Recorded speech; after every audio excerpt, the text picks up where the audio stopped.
we are live. Hello, everyone. Welcome back to the world headquarters of Airline Videos Live here in Los Angeles, California. Of course, I'm your host, Plane Jockey Kevin.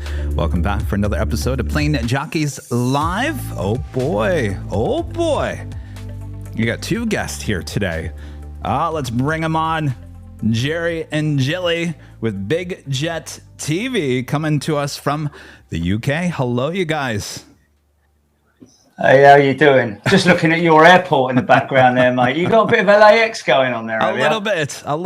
Yes, certainly. Yeah. We got a little bit of Heathrow. We got a little bit of LAX at Heathrow, which is the old walkway, the walk bridge into one of the parking lots. From a distance, it's got that element. It's a little bit of LAX, I call it that. Anyway, whatever. I think our friend Russell actually gifted us the tower. I think he also gifted you the London version as well. He did, yeah. And I've already drilled into it and put a little light in there and everything, and it's got a little glow light at the top. Oh yeah, mate. Yeah. I've got these lights. I've got lights all over the place on the airport. You've got to light it up and give it a bit of authenticity and everything, because we have to constantly change it every week and shuffle up. We've got a bit of a cargo section in there. We've got the long haul stuff. We've got some lovely old classic stuff in there with the museum 707 stuff that was given to us by that lovely fella in Honolulu, wasn't it? Craig, what a lovely fella. Yeah. Hope he's watching. What a lovely fella. We're very fortunate that we meet so many amazing people on our travels. I mean, obviously, Jilly's not with me every time, but you know, wherever I go, wherever we go, we're always so humbled by the fact that we meet so many amazing people out there. I'm sure you have it yourself, but you know. It is extremely humbling because there's a lot of work. There's a lot of work involved. It's not a walk in the park. You know, when we go overseas, it's funny because people say, like, you know, you make sure you go to so and so steak place or La Mexicana or whatever it is, blah blah blah. Go and spend a night down on the beach at the blah blah. You know, and it's like, hold on a minute, mate. When I get out there, it's literally I go to bed, I get to the airport, I get the rental car. If we're lucky, we might do a little bit of a signal check recce. Back to the hotel, get some shut eye. Up in the morning, about 7 o'clock in the morning, maybe even earlier than that, 6 o'clock, because I'm always awake because of the time difference and all that. And then we shoot for the whole day, and then I come back. I'll go to McDonald's or I'll go to the Taco Bell or whatever it might be, and so on. It goes like that basically, and then sleep, film, take the car back, Starbucks, straight back into the airport, and then come home. Sounds familiar. We're off to Anchorage again next week, and really, it's a long slap, mate. Yeah. We just got back from Dallas, wasn't it? We did Dallas. You've been to Dallas, haven't you? Yes, been to Dallas. Yes, absolutely fantastic out there, mate. And what about that UPS station right there with those MD-11s, 76s, 757s, all that kind of stuff, and a great load of stuff going on in the airport as well. Beautiful runway views, and there's another lovely fella there as well. Walt with Big Dallas Fort Worth. Walt with Runway DFW. Lovely Walt, mate. I mean, Walt, honestly, I love what he does. I love his, we all have our own ways that we do it, but I love the way he does his little intro music and all that with the jazz and stuff like that. I love his intro as well. His theme tune's really Dallasy and brilliant. Anyway, so there we go. Look what you've started. How you doing, mate? Jerry? Well, look what you've started. You know, I kind of want to start it here because you're the OG. I say that all the time. You're the OG. You started this whole airport live streaming. What year was that? 2016. Yeah. 2016. I had a just with a phone. Saw a stream. Oh, Jetscope Jerry. Yeah, Jetscope Jerry. Saw a stream on what was the Twitter thing? Periscope. And thought, well, I'll have a go at that. And went up to the fence at Heathrow.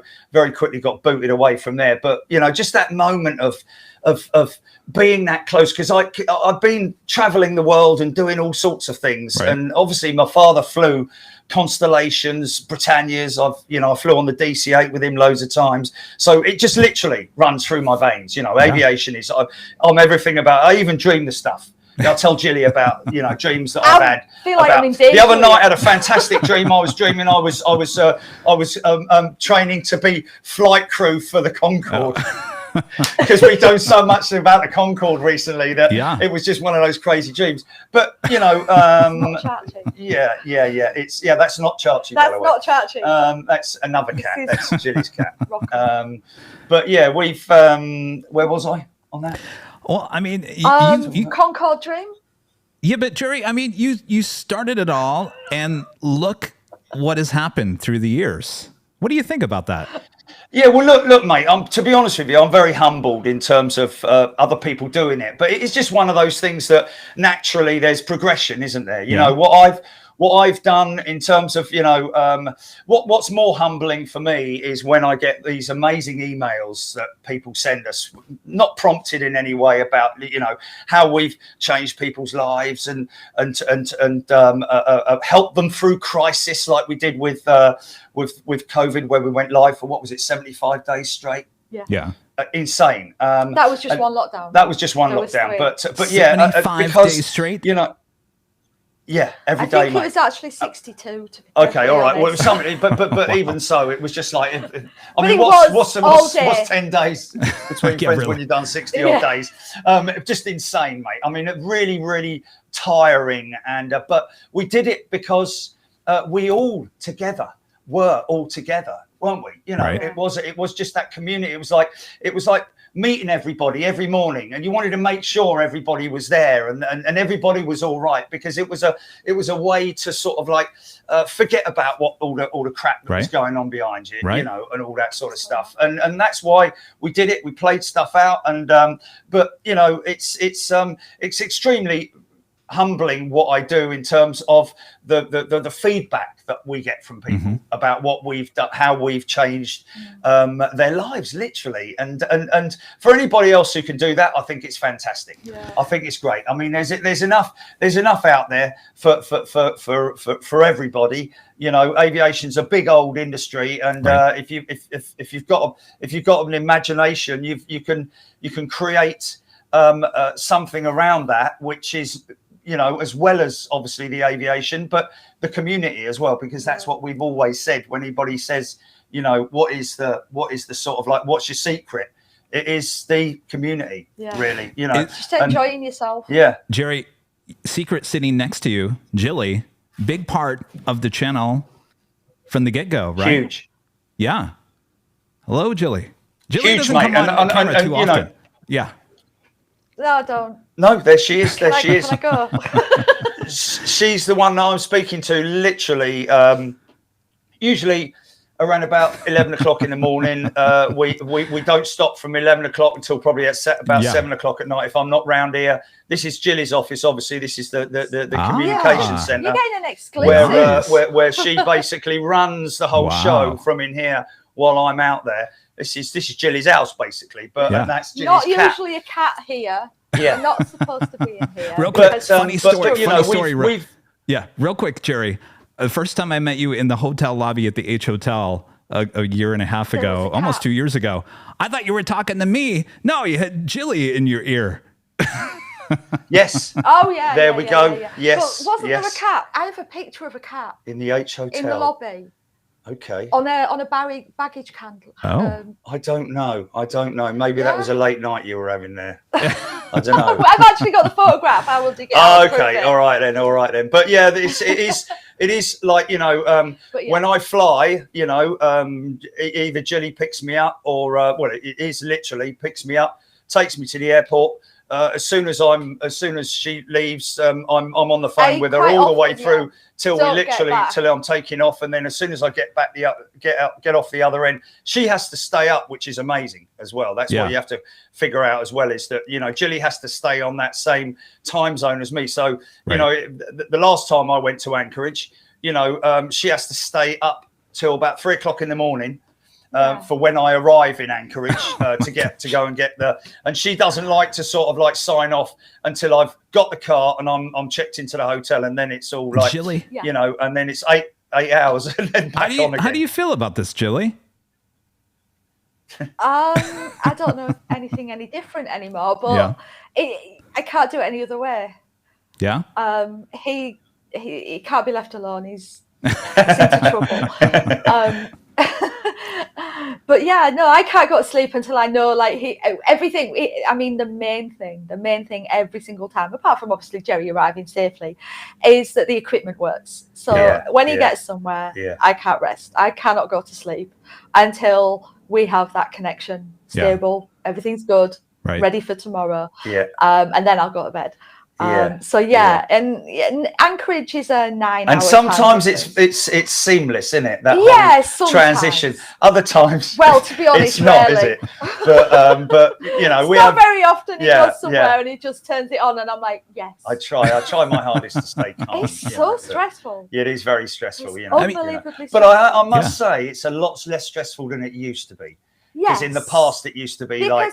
Do you remember when it used to just go off randomly? Halfway through a show. It's like, you're talking about your bonded cellular system, correct? Yeah, the equipment. Yeah. For whatever reason, it would go down. Everything. There was one time you went to JFK, and we ran a quick test stream in the evening when he was there, down near the water. Yes, anyway, down by the riverside. Everything was absolutely fantastic, and he goes to put it on. Goes to put it on the next morning. I'm like, something's very, very wrong. It was like watching every time we panned, it went boop, boop, boop, boop. It was and then it went like that. And it was like, oh my God. I mean, this was a couple of years ago. In all the time we've been doing it until that point, I'd never seen anything like it. But it has gotten a lot. I just knew it wasn't our equipment. I just knew it was the server, which was Teradek. But we do from time to time get sort of like caught out with something that's like, what the hell's that all about? Yeah. What happened there? What? Like, that makes really? No sense. But we always get round it, and we always deliver, and that's why we love it, because people, all our members and all people who watch us, they love all that sort of like craziness that goes on, because it's all part of it. They wouldn't want it any other way. I mean, we've had times when we're live at Heathrow and we've got like 6,000 people watching, and then I go on a road trip to go the other side of the Heathrow, and it gets 1,000 viewers more for just driving along the road, like to be fair, you are entertaining. Yeah, but it is fun. It is fun, and that is because I'm just a bloke. I'm just a normal bloke who's just being himself.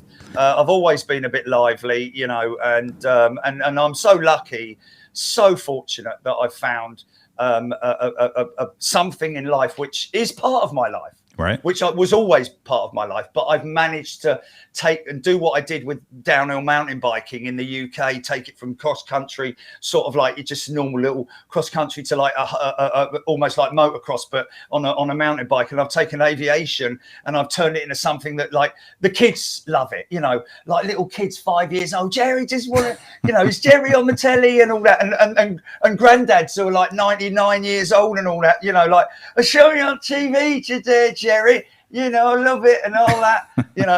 They're not all from York. Why are they all from Yorkshire? But yeah.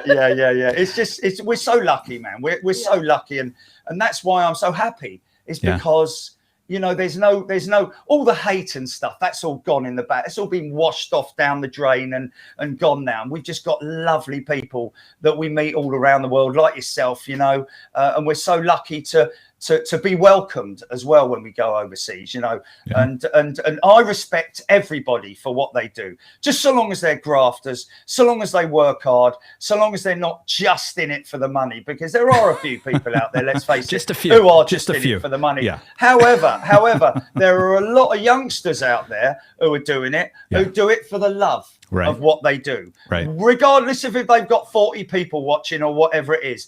They're the people that the future, they haven't gone into it and gone, oh, hold on a minute, look at him, he's got all this, that and the other going on, he must be making loads of money, let's do that, and it's like, well, hold on a minute, I don't know anything about planes, don't worry about that, well, we'll just figure it out and we'll blag it as we go along. It's like, and people like that, we've seen them, they start and then they just fall, yes, they don't last very long. To do something something else. Good luck it's to a them. lot You know? of work. People don't. Yeah, it's you a know, they lot of work, underestimate how man. much It's work a ton of work. It's not, you know, just because I'm live on Wednesdays and Sundays doesn't mean I don't do anything. I mean, I've gone and played golf today. You know, that's once a week, you know, but Saturdays and Sundays filming, Saturdays planning, Fridays driving here, doing that, you know, going and meeting people. Yeah. And, yeah, you usually go down to ART. but no, in seriousness, it is a you have to maintain all the relationships that you've got with people in the industry, like we've got with Heathrow. We've got some fantastic relationships there, but they've taken 8 years. You can't just walk in there and expect everyone, you know, you've got to build relationships. And that's what we've been lucky enough to do with Heathrow, man. Very, very lucky. And the police, you know, Heathrow police and the security teams, you know, you see us at like, you know, at the Renaissance, beep, beep, beep, beep, beep, Jerry, you know, every now and then it's Jerry,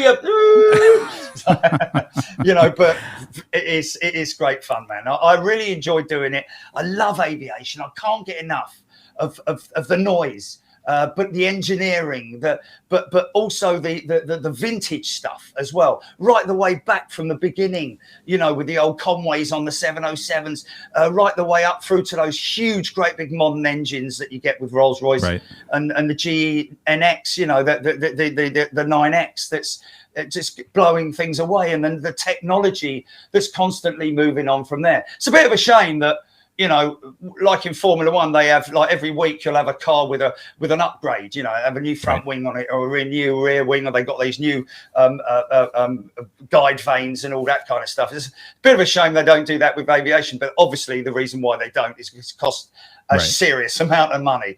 But it is beautiful, isn't it?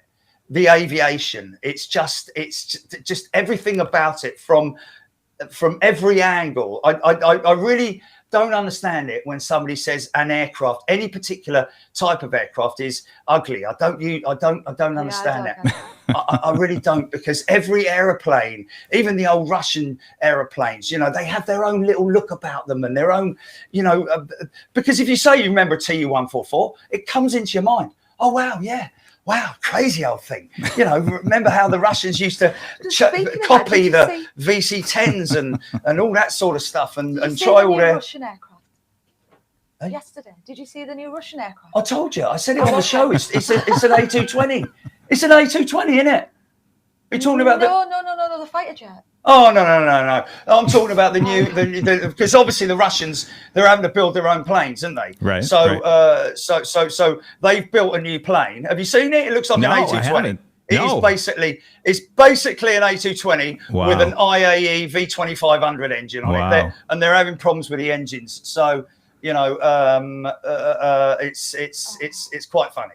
Quite funny. Have a look at it. I will definitely have to look that up. I want to go back to you know, you came to Los Angeles at one trip and you kind of laughed at our setup. You couldn't believe how much equipment was involved. You have a more compact setup. I'm very jealous of your setup. To say the least, mate, to say the least. I mean, put it this way. If he had had the encounter that I did with the moose when I lifted the sticks up and ran to the truck, put it in the back of the truck, stood in the back of the truck and filmed the moose, you'd be all like, "What the?" No, I'd be under the leave table. it there and just run it. Yeah. We're very fortunate. We've got a backpack. We've got it so because we travel so much. Yeah. It's all about convenience and compactness. You know, we've got these new modems that we've just brought in as well. We've got 5G modems. We've got this backpack that everything fits in the backpack. Yeah. And that actually fits in a wheelie case. So you don't even see that. And when I've just got a big long bag, which I use for my sticks, and Ogio, by the way, OGIO, best bags out there. A lot of people know about the Ogio bags. I'll have to look those up. But I've got it dialed in terms of convenience. Yeah. But the backpack, we've got a great relationship with Teradek. I was going to say, you can't not know that. And they've been very good to us. We've guinea pigged on a number of occasions, haven't we, for them? Yes. Where we've, I mean, I'll be honest with you. The first time we ever went out to Los Angeles, we've got to say a huge thank you to the angel of Los Angeles, Mike. Mike. Don't know where he's gone. I haven't heard from him for a long time. Mike. Lovely fella, mate. Lovely fella. He helped us out. And this is what we have every time we go somewhere. Right back in the early days when we had a can save our He was unbelievable, mate. I mean, he was on Amazon ordering these modems. We were like, Jilly was like trying to figure out what we needed. 27 hours. And all that. This was the first time that you went to America. Wow. 27 hours we were awake trying to figure out why nothing was working. We had spoken to Teradek, we'd spoken to all the networks, we got all the advice, we're told this, we're told that, and Jerry got there and literally nothing would work. He had a little yard out the back. He had a little 2019. He had a little yard out the back because when I started Big Jet TV, I was on the back of a car. And then I put some wooden boards on the top of me Mercedes and parked it into. I just cringe at the health and safety of stuff that I didn't do in the past. You know, like not having rails on my van. I just can't even think about that. You know, but yeah, the 2016, 17, 18 was just literally going from having a phone to having a tripod with a phone on top of it, so I could, and then a panning system, teaching myself everything I needed to teach myself.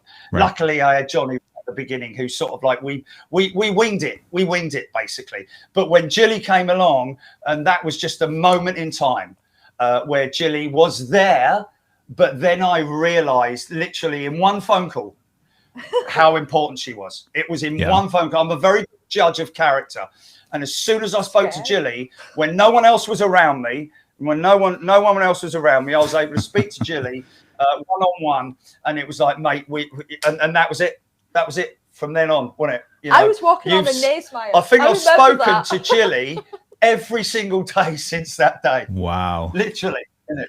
More or less, apart from a day when I might be at golf in Spain once a year. Other than that, it is literally that. It's great. I mean, in 2019, cell service around LAX was pretty bad. I mean, it's obviously gotten better. Obviously, equipment in terms of cell coverage is getting better. You do travel around a lot of places that you've never been to before. My question is, we recently went to Honolulu as well as you. Going into those areas, you've never been there before, so you don't know if you're going to have great cell service or what's going to happen. We did have horrible cell service there, but we were able to figure it out. Did you have that same problem when you went to Honolulu? Do you go into areas thinking like, this may not work, we'll figure it out? Well, we've been to places like that. When we went to Dallas Fort Worth, we weren't concerned because we knew we had the equipment to do it. We've got a new modem as well, a little modem, which is a 5G modem, which is plug in, and literally when you plug it in, it connects wherever you are in the world. So if you go to Japan or go wherever you go, it'll connect to the local cellular network. It scans and you can in 5G. Shush. Yeah. It scans and you can choose which network you want to choose. But the key, the question that you asked there, Kevin, the key is research. Yeah. I use cell mapping software to check coverage, which networks, whether they have 5G, 4G, etc. Because we basically really use AT&T when we're out in America, but now you really do never really truly know until you get there. No, like Honolulu was a real sort of like shot in the dark in terms of, but we were pretty felt quite confident, didn't we? The only issues we had at Honolulu were actually connectivity. There was something there that one day was affecting the signal. And that sometimes happens, but it wasn't cell signal. Yeah. We had a very strong cell signal. We had 5 different cell signals. And now we've got these other 2 modems, which we've replaced our other Netgear. I'm always on the look. I'm technology. And we've got these new modems, which are just fantastic, aren't they? Always on the lookout for new technology. Yeah. But do you Ethernet connected? Do you feel like it's getting easier as the years go on? Yeah. Taking less stress. 100%. I mean, there's no. I don't feel stressed at all when I go away now. I don't. I don't worry that, oh, is it going to be all right and all that. Well, I do. Yeah. That's more about. You don't feel stressed. That's all. That's more about other stuff, connecting flights and all that malarkey. Not the connectivity, and whether my bag's going to get there, whether my bag's going to get there. Like the last time in Anchorage when I got there, not there. But Delta were brilliant. He flew to Minneapolis, and instead his bag went to Seattle. And what do you do in that circumstance? But it went all over the place, basically, me bag. But the bottom line is, Delta were really good at Anchorage, and the next morning I was down there at 4 o'clock in the morning. It was 3, I think. Oh, 3 o'clock in the morning, and they were up, they were around, and they said, "Yeah, we know where it is." And we went upstairs and we got me bag, and we were happy as Larry. I was, I'm very fortunate. I mean, just coming back from Frankfurt the other day, great day in Frankfurt that was. Yeah. Just a brilliant day in Frankfurt, man. It seems to get better when we go over to Europe now as well, doesn't it? Like Portugal, Lisbon was just Anyway, that's because we've adapted but I've had two instances. One time when I came back from Anchorage with Condor via Frankfurt, and then I got to Heathrow and they said, we couldn't put your case on the plane. And funny enough, when I was sitting on the plane, it's like, "Hello, ladies and gentlemen. I'm sorry for the delay, but we have had to take some baggage off of the aircraft because of weight." And I'm trying to look out the window like it's my bag, And then I got to London, it wasn't there, and that was a whole thing the next day with trying to find it. That was hilarious, but we won't go into that because it was all about the tag. Always put a tag in your bag, mate. Yeah. Always put a tag in your bag. The air tag. Just be aware that no matter where he goes, and no matter who you are, Jerry will always ask to speak to your manager. Yes. Make sure you've got your manager around, because Karen Dyer's on the prowl. Jerry, you have you have an airline that you like the most? I thought I was going to cut us off there. Have a great Christmas, and we'll see you later. Sorry, mate. Yeah. What's that? No, I mean, do you have an airline that you prefer to fly when you fly to the US or wherever? No, we use them all, mate. We use them all. Okay. And I mean, I like to fly BA. I like to fly Virgin. Virgin are quite funky. Delta are good. Delta are good, Delta United, I got some fleas off of United, didn't I? Got some bites on the ankles on an old 767 from United. I mean, that's the thing. I did actually mention it on the show a few weeks ago about how do they clean? Because the cleaners go there. And that's it, isn't it? Like, but change the cards, put everything in. They don't spray clean down there like anti-flea stuff, and all that. But because mites get down there, don't they? Mites, old people. Anyway, But Wednesday, me bag didn't turn up from Frankfurt. But that was a very, very odd one. We'll never get to the bottom of that, will we? I genuinely think you were at the wrong conveyor. No, I wasn't. It said number 5 on there, man. I do this twice a month, man. I I do it more than twice a month because I have to go through different airports and look at different, baggage claims and all that. I wasn't at the wrong. And you know why you're at the right conveyor? Because you see people who were on your flight on the standing around it. Right. So that's how you know that you're at the right conveyor. However, there was that group of 4. Do you remember? I said, who went off to the other one? Where are they going? They all seem to be like, "Oh, let's go off down there." It's like, what's going on? Anyway, so then maybe they walked down to 8.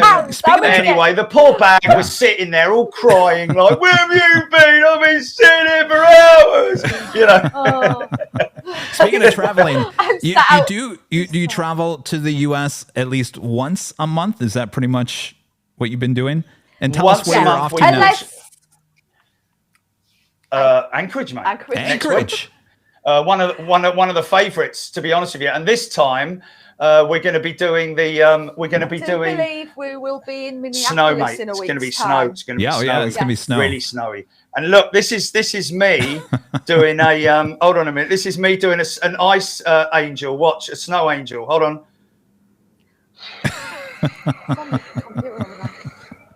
So you like the snow, Jerry?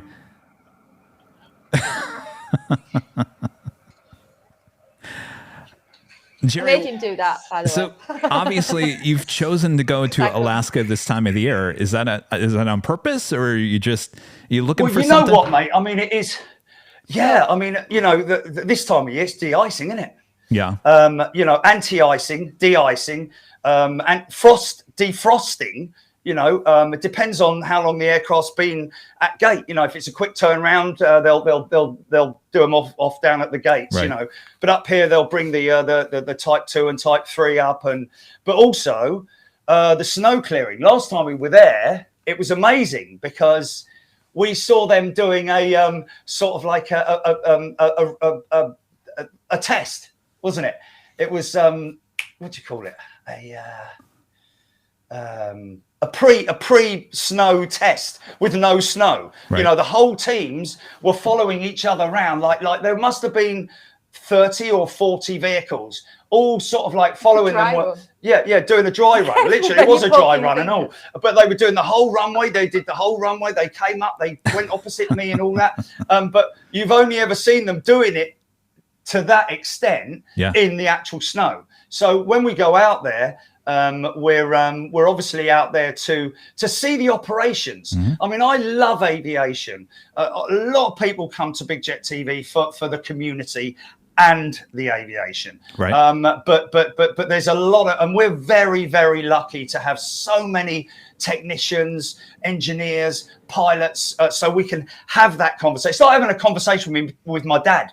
Because if my dad had been alive now, me and him would have been having loads of conversations about engineering and technical stuff and aerodynamics and all that. But we're so lucky we learn so much from people on the show about what's going on. That's where my knowledge has come from right. my research and also from hearing and listening to what people say on the show. People from as young as Ben.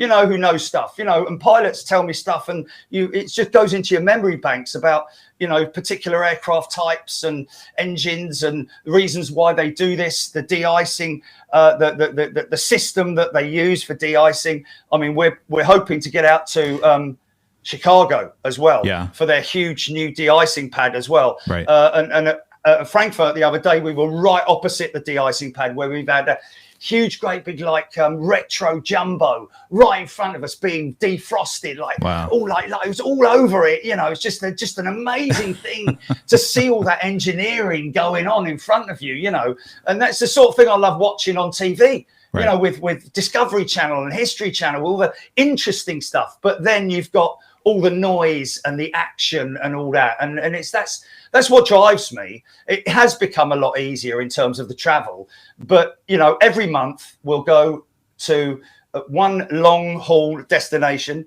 right. And we'll also go to a European destination. We do one day in Europe, you know, might go to Schiphol, might go to Zurich, Frankfurt, you know, lots of favorites. I mean, that one in Lisbon was unbelievable, mate. You know, I mean, a really hot climate normally. Last time I was there, the ants were eating me sandwich. This time I got absolutely soaked. But it was the tail end of Hurricane Helene, I think. Yeah, and so the action was just incredible. I love standing out there in the rain and getting absolutely, because I don't get soaked because I've got all the rain gear. I've been doing it for so long now. The only bit of me that's visible is this bit here, you know, and you just see the engines and all the moisture coming off the wings and everything. It's just beautiful. It is art, you know? Jerry, I was going to ask you, how do you get the energy to fly all these places and do all these shows? But I think I think I know.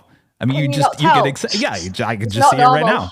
Yeah, you get excited about it. Because I want to show people. It's like I couldn't wait to show people the airport in my house. I couldn't wait to show them it, and they loved it, didn't they? You know, and it's like, you know, if you got something in your house so you can't show it to anyone, it's not much point in having it, really, is there? Right, you know, all these displays of models everywhere. You know, you want to like everybody to see it and show it off. And so I'm lucky enough to be able to travel overseas with my members and deliver them exactly what we say we're going to deliver them, and that is entertainment, really good quality action from, and I'll do everything, by the way. I'll go all out to make sure that we get the best position. I mean, the amount of times where I've turned up somewhere and Jilly's like on the other end of the blower, and she's like, oh God, here we go. I'm like, this ain't gonna work, mate. This ain't gonna work. I'm not happy with this. You know, oh blimey, flipping heck. You know, I've come all this bleeding way, and then Dallas was just mind-boggling, man. From one position. It's so funny. Sound is pleasant, isn't it amazing? On the other end. Yeah. When are you coming back to LA? Hearing him. We got to, mate. We got to. We're just doing the rounds, literally. We're doing the rounds. We had a very brief stop. People want us to go. Yeah, people want us to go everywhere. That's the thing. And we try and please everybody as much as we possibly can. And we can only do one a month. Right. And that's 12 a year, isn't it? But we'll come back to LA, mate. And we'll do another sort of like setup where I put the sticks up, put the bag underneath there, turn the thing on. Julie, can you hear me? Yeah, okay. Is it on? Is it on? Yeah, you're live. Okay, cheers. Well, hopefully you're still putting your table up. And hopefully, I know. I'll be over there setting up for 40 minutes. Yeah, but hopefully next time you come here, you get better weather. I was thinking the last time you were here, you had such horrible weather. It scared you away. Yeah. No. Well, it's a shame because it's a rare event.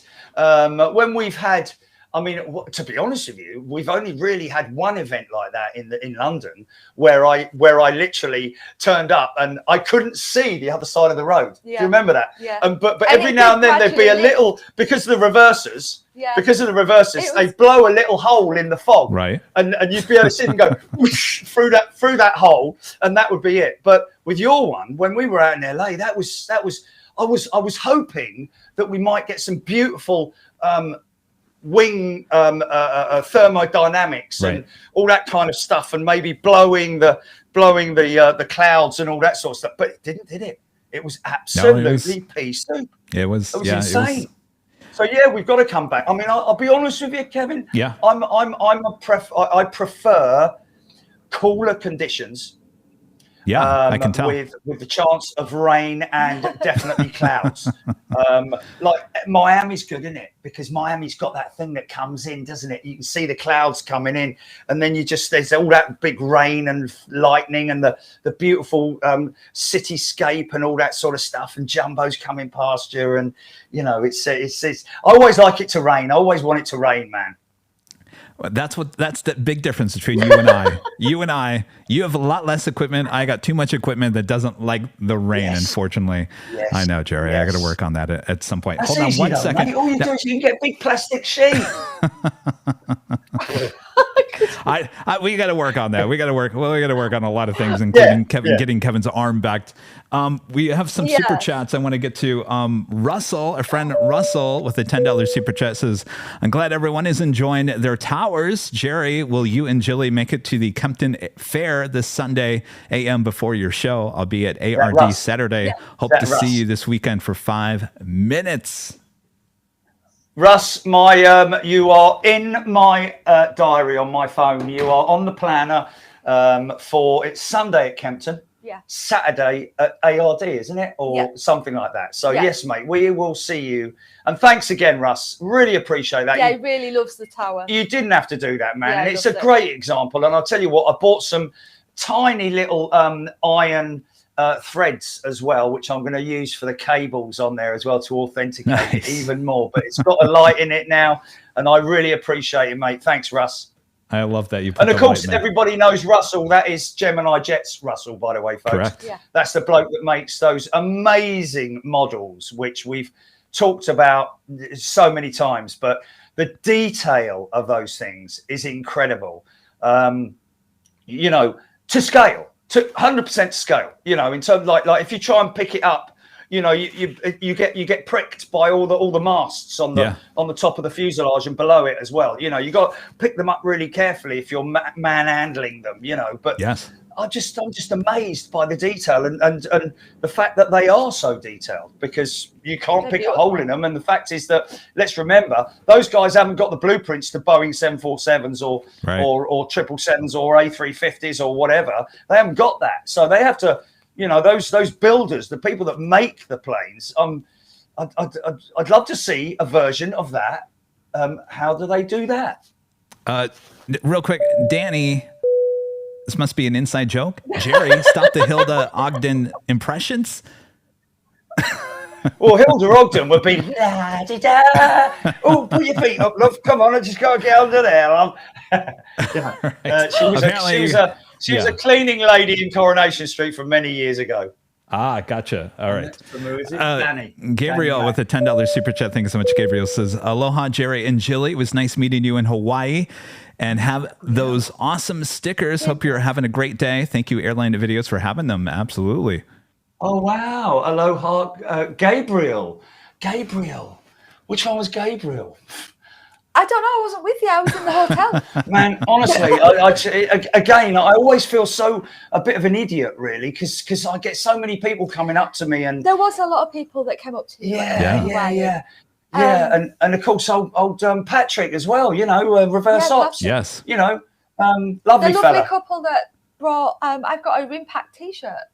Oh yeah. You never told me who that was either.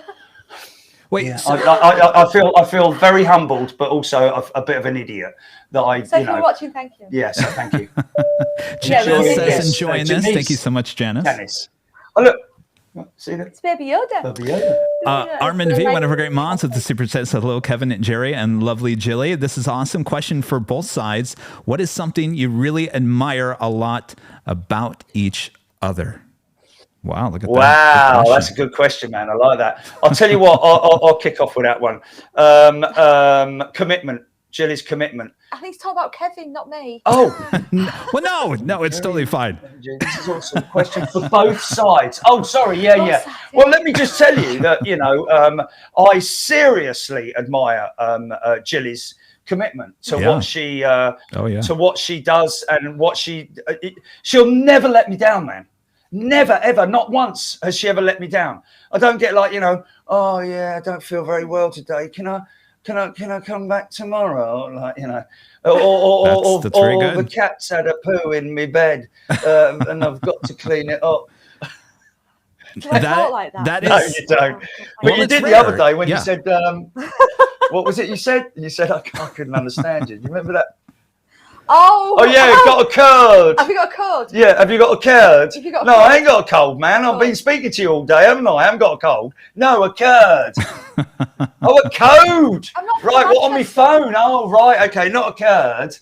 I mean, that you've got. Anyway, I mean, you guys have something very special. I mean, you know that. I can see that. I mean, that just doesn't happen. Very lucky, man. Every day. I am probably, you know, really honestly, you know, these big organizations, you know, the bigger you get, the more problems you get. You're going to inherit problems in your people slacking. I can't stand laziness, all of that kind of stuff, you know, and that's why it annoys me when you hear about some people that do this kind of thing just for money, because it's, you know, and I'm not talking about the aviation community. I'm talking about the YouTube community, who earn thousands and thousands and thousands on a daily basis just from whatever means it is on YouTube. But their commitment to their core community is non-existent, you know, and that is really what is reflected in our community. The way the feedback we get, we don't get loads of emails saying, oh, I don't really like you doing that, Jerry. Oh, can you stop shouting?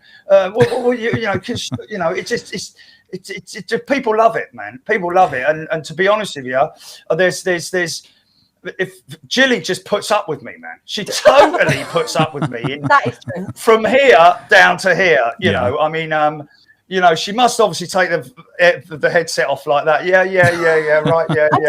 No, I just go like, no, yeah. I'm so blessed, man. I'm so blessed to have Jilly, man. She loves cats, and you know, she's stupid like me and all that. But we're very, very business orientated, man. When I want something done, it's like it's got to be done. Not tomorrow, not next Wednesday, unless we have to wait until next Wednesday, because it's not available. But we tend to get everything done like really quickly so that we can just move on. And I'm just so lucky to have Jilly. Absolutely. Who's just so reliable. So reliable, mate. You know, Jerry, there's one thing I wanted to bring it up, because when we did the podcast about 2 years ago, it was not on the podcast, but you said something that struck with me that day. At the very end, we were kind of off the record that day, but here I am talking about it, but it wasn't that big of a deal. You said you have to be very cautious about who you bring in to your life and your channel and your business, because there's some people that can kind of sneak in there that have other intentions or not good intentions. So I understand the relationship you have with Jilly. You guys have that trust with each other that you don't find Let every me tell day. you, man. Let me tell you, man, that since we started in 2016, since I started in 2016, and then Jilly came along in 20. Well, I was there. But yeah, she was there, but she was in the background. She was just like a follower, member, subscriber, blah blah blah. But I have had probably, can we count, say 5 people possibly throughout the whole rise to where we've got to. You know, it hasn't been easy. It hasn't been easy at all. No. It is now. Don't get me wrong. It is. It is easy now because specific people that could have really completely. We've had a couple of places where we've turned left where we maybe should have turned right, or maybe kept on that road instead of turning left. So we basically turned left. We've wasted a load of time on that left turn, and then we decided, bollocks to that, we're coming back to the main road and we're going to turn left go straight on again and leave that person behind. And we've had a lot of, you know, I've got to say, when you look at these things, there's been some really, really hard testing times. And some really, really horrible people. And why, I don't know, because I'm not a horrible person. I'm just I love what I do, you know. And the thing is that, you know, I think a lot of it, Kevin, you've probably had it yourself. I've spoken to a number of other live streamers. There's a lot of jealous people out there who sort of like want to kind of get in there quickly, make a load of money, and not really into the community. You know, and those people, you can see right through them and all. You can see right through them. I'm a very quick judge of character, but every now and then you get hoodwinked by someone, you know, and you're taken off the main straight line. You're taken off of it, and you've got to find your way back in there. But we've also had good fortune. Mate, we have had so many moments in our. I mean, Mother Nature has shone on us. Not shining on us at times. But the whole this is something that you know, like will have happened for you as well, Kevin, with YouTube, with channel membership. Totally. You guys were a big part of that.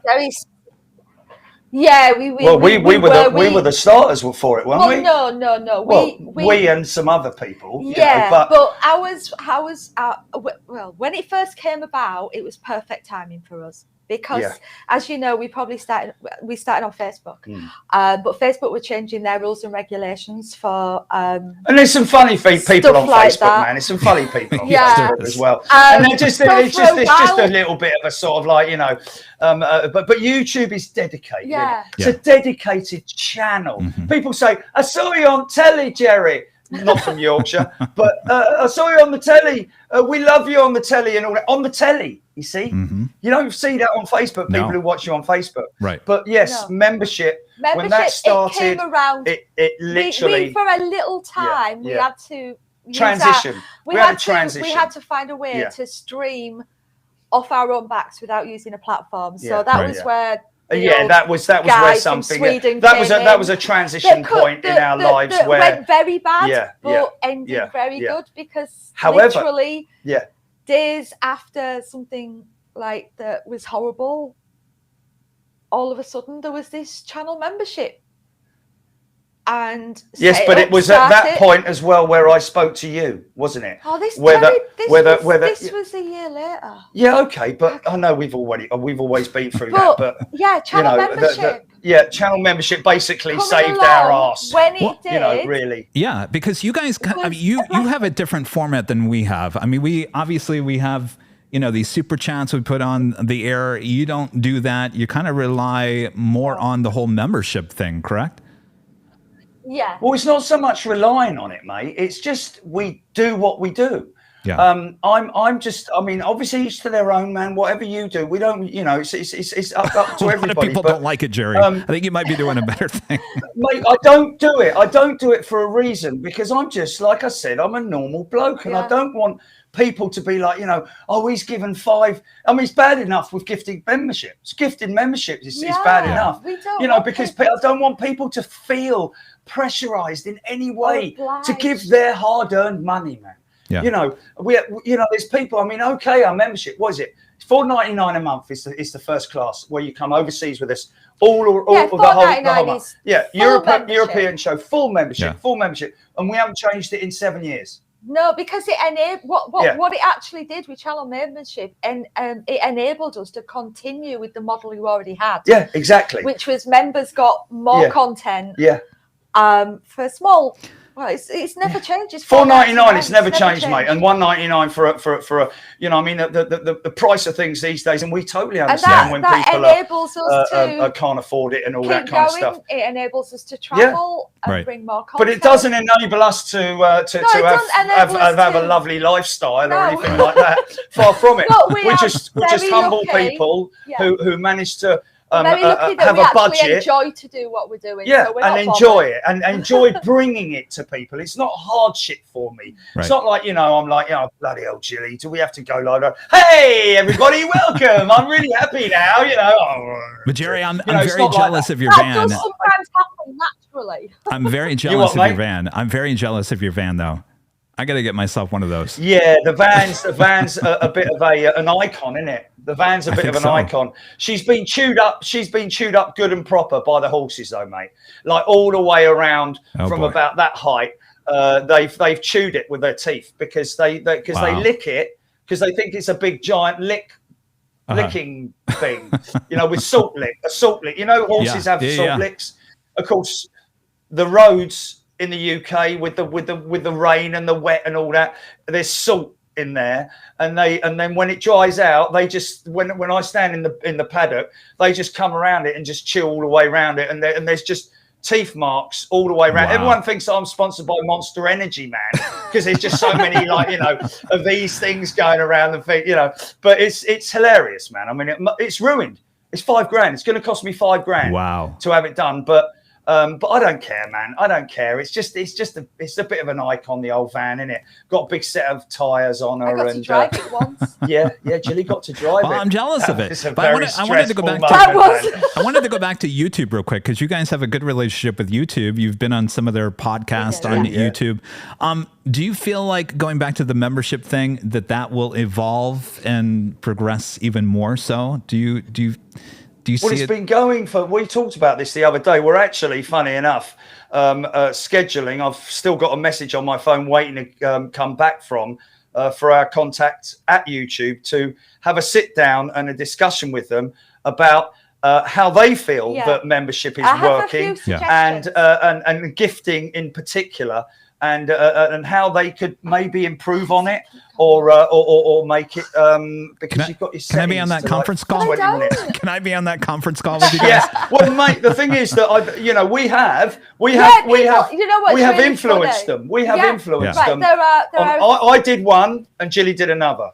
I've done a few. I'm just saying, but there are.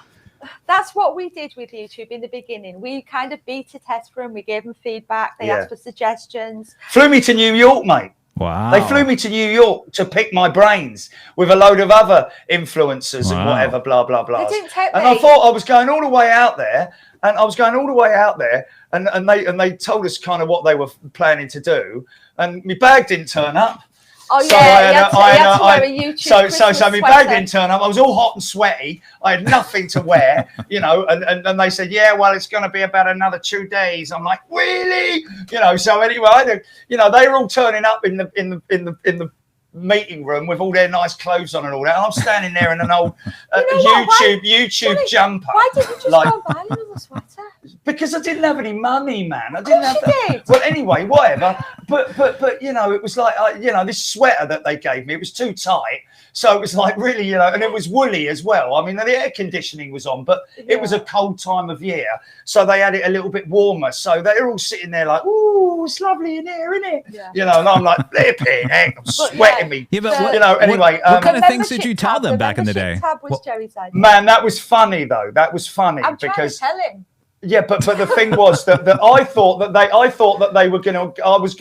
they were gonna sit down with me like this, head face to face, and say, "So tell us, how's it all going then?" And it wasn't anything like that. It was like, okay, so today we're gonna do a team thing. where we have to build like a diorama out of we had to build a diorama out of vegetables and stuff, and it was like, really silly, what's going on here? You know, I was like, every day when it's like, but I thought we were going to talk about it. It wasn't anything like that. It was like about how to make your channel better. It was a like that sort of like meeting thing. You know, it was like it wasn't. It was a bit silly. Yeah, it was. I was like, at the end of it, I walked out of there after 3 days. I was like, I don't know anything I've just talked about, because they did not want to talk about what makes our channel tick. And finally, a couple of years later, they contacted us again, and then we went up into the London studios and sat down with at the head office of Google. Okay. We had conference calls with the channel membership team in Zurich. Yes, we did as well. Yes. Which is where we'd give them feedback, and the membership tab on your channel was Jerry's idea. The membership playlist was my idea, and also, which is nothing to do with membership. Playlist, we kind of discussed that, didn't we? You didn't just ring them up and say, playlist. It was like, I implemented it on our channel. I made my own. You did. But this one's a big one. I'm really proud of this because I think it does actually help. I don't know if you remember, Kevin, but if you deleted a comment from the live chat, it used to stay the person's name. And it used to stay, and it'd say message deleted. And I always thought, you know what, if somebody's having a disagreement, that's not good. Because it just drags on. And this so on the chat, so in other words, on the chat, as it's going down, it would say so-and-so, his name or her name, and it would say this message has been deleted by, and it would be visible to everybody. So it would be like, well, that's not really nice, is it? I'd rather do that behind the scenes. I said you need to do something about that. And they did. And now every single live stream on YouTube, if a message is deleted, it just disappears completely. And it only shows the people who are moderators and channel owners will only see. You'll only see that, but other people won't see it. So that was me.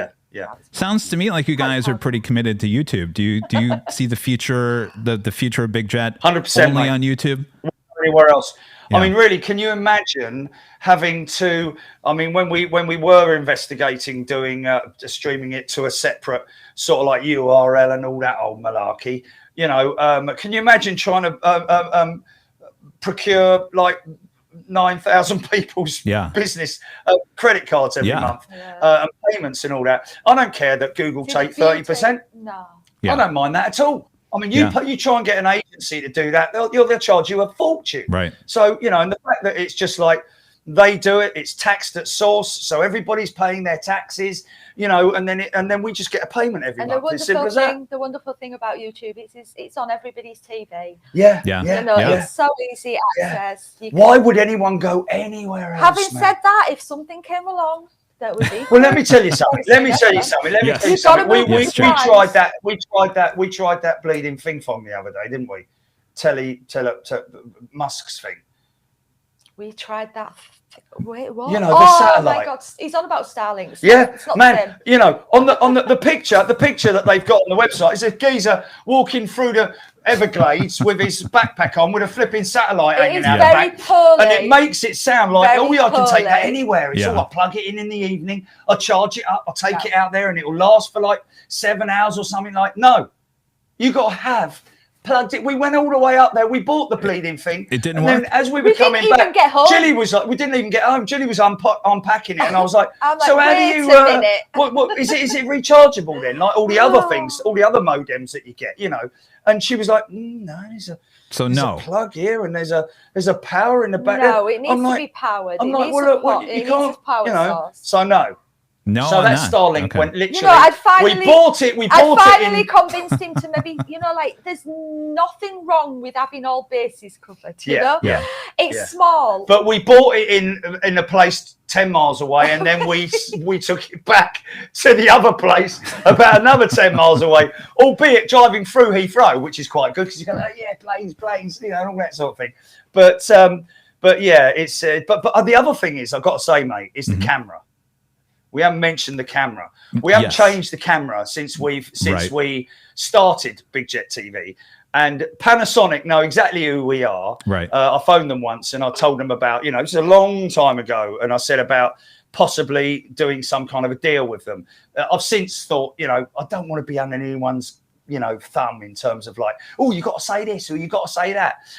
We've tried all different experimental things with having looping stuff in the corner, like powered by this and done by that. But the bottom line is that one of the biggest questions that Jilly gets asked every show is, what camera do you use?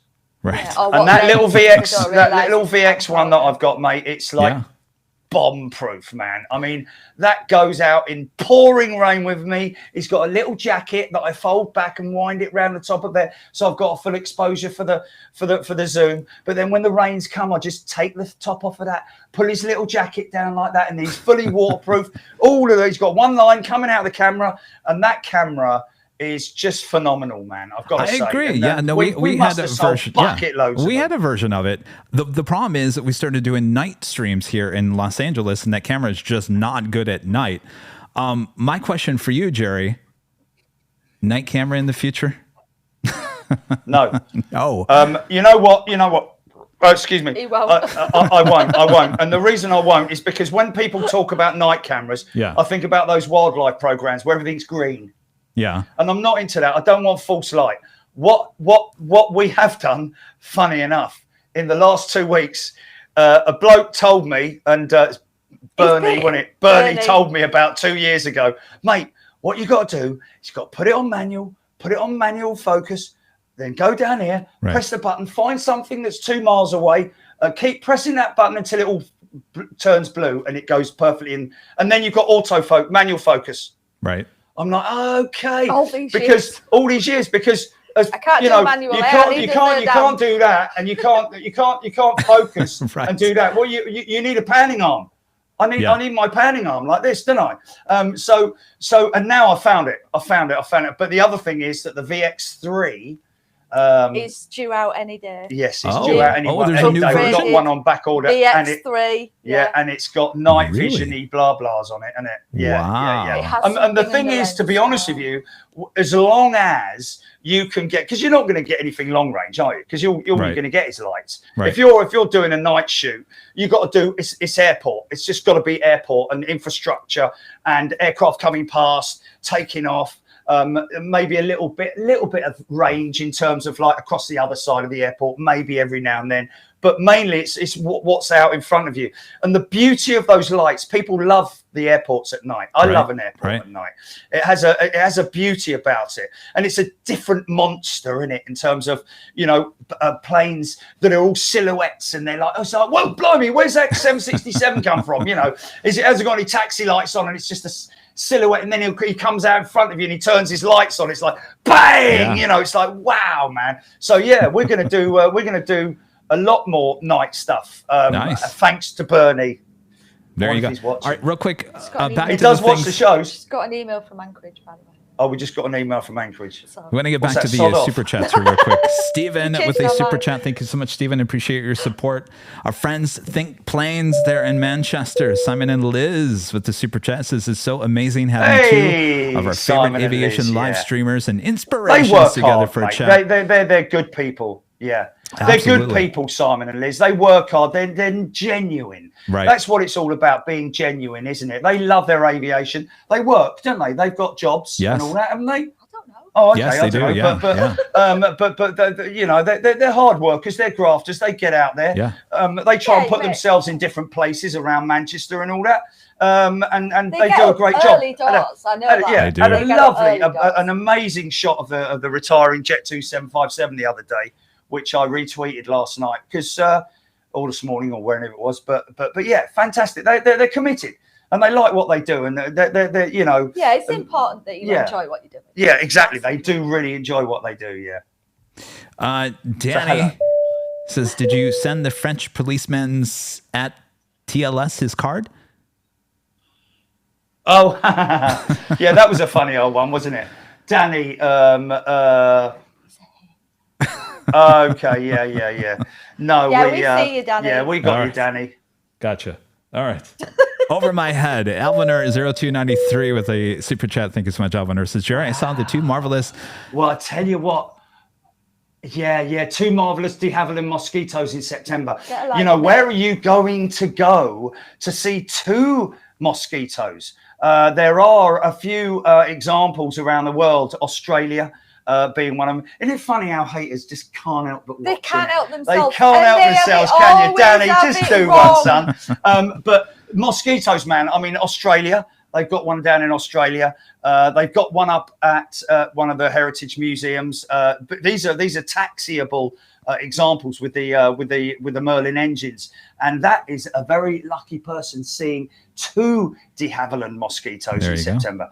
Maybe they were statics, I don't know, but man, those aircraft were unbelievable. Balsa wood, made out of wood.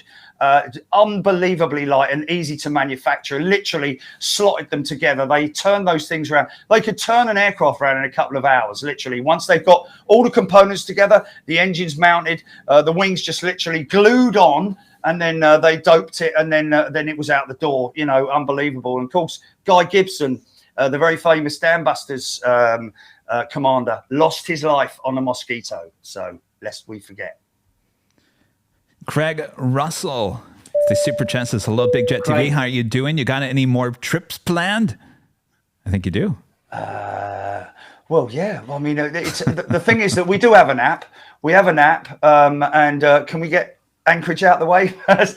We've got Anchorage. The only 2 we've got in concrete booked is Anchorage and Perth next March. Yeah, and the other thing is that understandably people ask us, but we don't plan. 8 minutes past 8. We don't, and we don't know what we're doing. We don't plan any of our overseas trips. We don't plan any of our. I mean, we know they're going to be on 09s tomorrow, so we've got a couple of options, you know, in terms of runway operations at Heathrow. But in terms of next month's December's European show, might be Zurich because it's cold and snowy, possibly. January Zurich, yeah. I think you should give it a go at maybe Miniature Wonderland. Yes, yeah. Have you ever been there, mate? You've got to get yourself over to Miniature Wonderland in Hamburg. Oh, no. Yeah, I definitely want to go there, yeah. Mate, it's been a while since we went. But make sure you can't walk through there with a table. I think that's you're going to have some kind of mobility in there, man. But it is, good call. Yeah, out of the way, mate. Come on in. Coming through. Kevin's just going through. Hold on a minute. Right, just move that. No, Jerry, I promise, since you've seen me, we do have condensed versions of our show. We do. Yes, I know, man. I know. But yeah, I mean, in terms of where we're going in the future, we've got Perth. Yeah, in March. We got Perth March, that's booked. And we got all the Aussies fighting over each other. Oh, don't go to Perth, mate. Bloody shit, mate. You know, and it's just very, very funny. Noel Phillips, big time YouTuber. Hello, mate. How you doing, fella? Says, hey, everyone, great to see you both.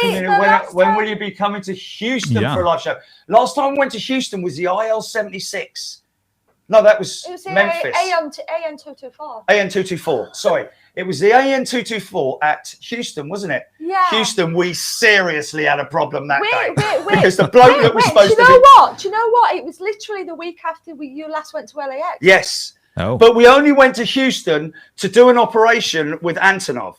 And Antonov called me and said, like, you know, can you come out and do this with the 124? And we did. And of course, appreciate we fly all the way out there. We've got no way of really doing a signal check other than outside in the parking lot, and we did all of that. And we were also testing the Terradet Prism unit. But when you do something like that, you have to rely on the person that you've booked it with, right? But not just the person that you booked it with, but the person that's going to turn up and escort you. So we're looking at flight radar, and this thing's like 10 miles away on its way down and coming into the air, and we're still waiting for the bloke. And the bloke, the fella from Antonov was like, oh man, let me give him another call. Hey, are you anywhere? Yeah, I'll be there in 5 minutes. Well, you said that 10 minutes ago, mate. You know, and literally he arrived and it touched down. We missed the touchdown, but we got through the gates. We went up to the gate, and at this point, I had no connection. We hadn't started, have we? I know, and we went through the gates. I had to stop, get out of the truck. By the time this plane's, you could literally hear it round the corner. Taxiing up is about a mile away. I'm like, Jilly, okay, I've got the sticks up. Right, okay, I'm going to put the bag under there. Right, okay, I'm just going to connect it all and put it in there to do that, turn that on. You know, it's like, right, okay, stand by. I'm just going to turn it on. Please work. And then, of course, there's that big delay, isn't there? There's a big delay, like, you know, hold on a minute. Right, okay, it's coming on. I'm like, yes. But, you know, but then sometimes it starts coming on and oh, wait a minute, what's this? Oh, what's going on here? I'm like, what's going on here? Jilly, the look on your face right now, Jilly. We did it, mate. The bottom line is we did it. We got live as it was coming up to the gate, up to the ramp, and turned in live. It's mate. Honestly, man. I mean, for Jilly, it's exhausting. Like she was reliving that moment all over again. Yeah. Honestly, man. Can you imagine the stress though, man? Can you imagine the stress? You fly all the way to Houston. Yes. You stay over the night before in some manky hotel, and and then drive there, and then drive to the place in the morning, and you're relying on one person. Yeah. And that person is like, you know, just like any other day. He hasn't been told that there's a bloke filming there, that it's really important that you get there before it lands. You know, he's still at home. He's still, pulling his trousers up, in the morning before he comes. Been there. I have been there. Anyway, Jerry, we have so many exploits, man. We have so many exploits. Andy Joy with the super chat says, for Jerry's swear jar. Andy Joy. Nice one, mate. Nice one. Wellington Flights Live, another aviation live streamer, says, great to have two of the OGs together. Great insight, Jerry, about being yourself and bringing your passion to the world, creating safe communities to belong. Just so fabulous. Hello, Kevin. Wow. Wellington. Wellington. I was maybe you were overseas. Was it when you were in Dallas? But I was checking out Wellington because I think that looks like a nice location. Yeah, but you know what? This is really nice. Thank you, Wellington Flights Live. Obviously, that's a streamer, I'm guessing. Yes. Great, safe community to belong to. That is some of their stuff. Yeah, that's so humbling, man. That's so humbling. Memory. Yeah, I've got a terrible memory. You know, everyone's called Dave until it's literally ingrained in my mind what his real or her real name is. But yes, listen, Wellington Flights Live. Thank you so much. That's a lovely thing to say.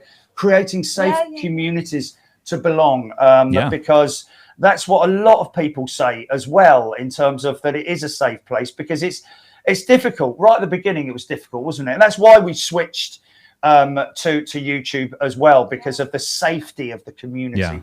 Facebook's a little bit unstable. You know, there's some very funny people on there. But what do you think causes? We're very fortunate. What do you think causes that? Is it just, I mean, really, when you think about it, this plane spotting is a hobby, right? And you and I both have been able to turn this into a career. To some people, that's, I'll be honest, unsettling, and for whatever reason.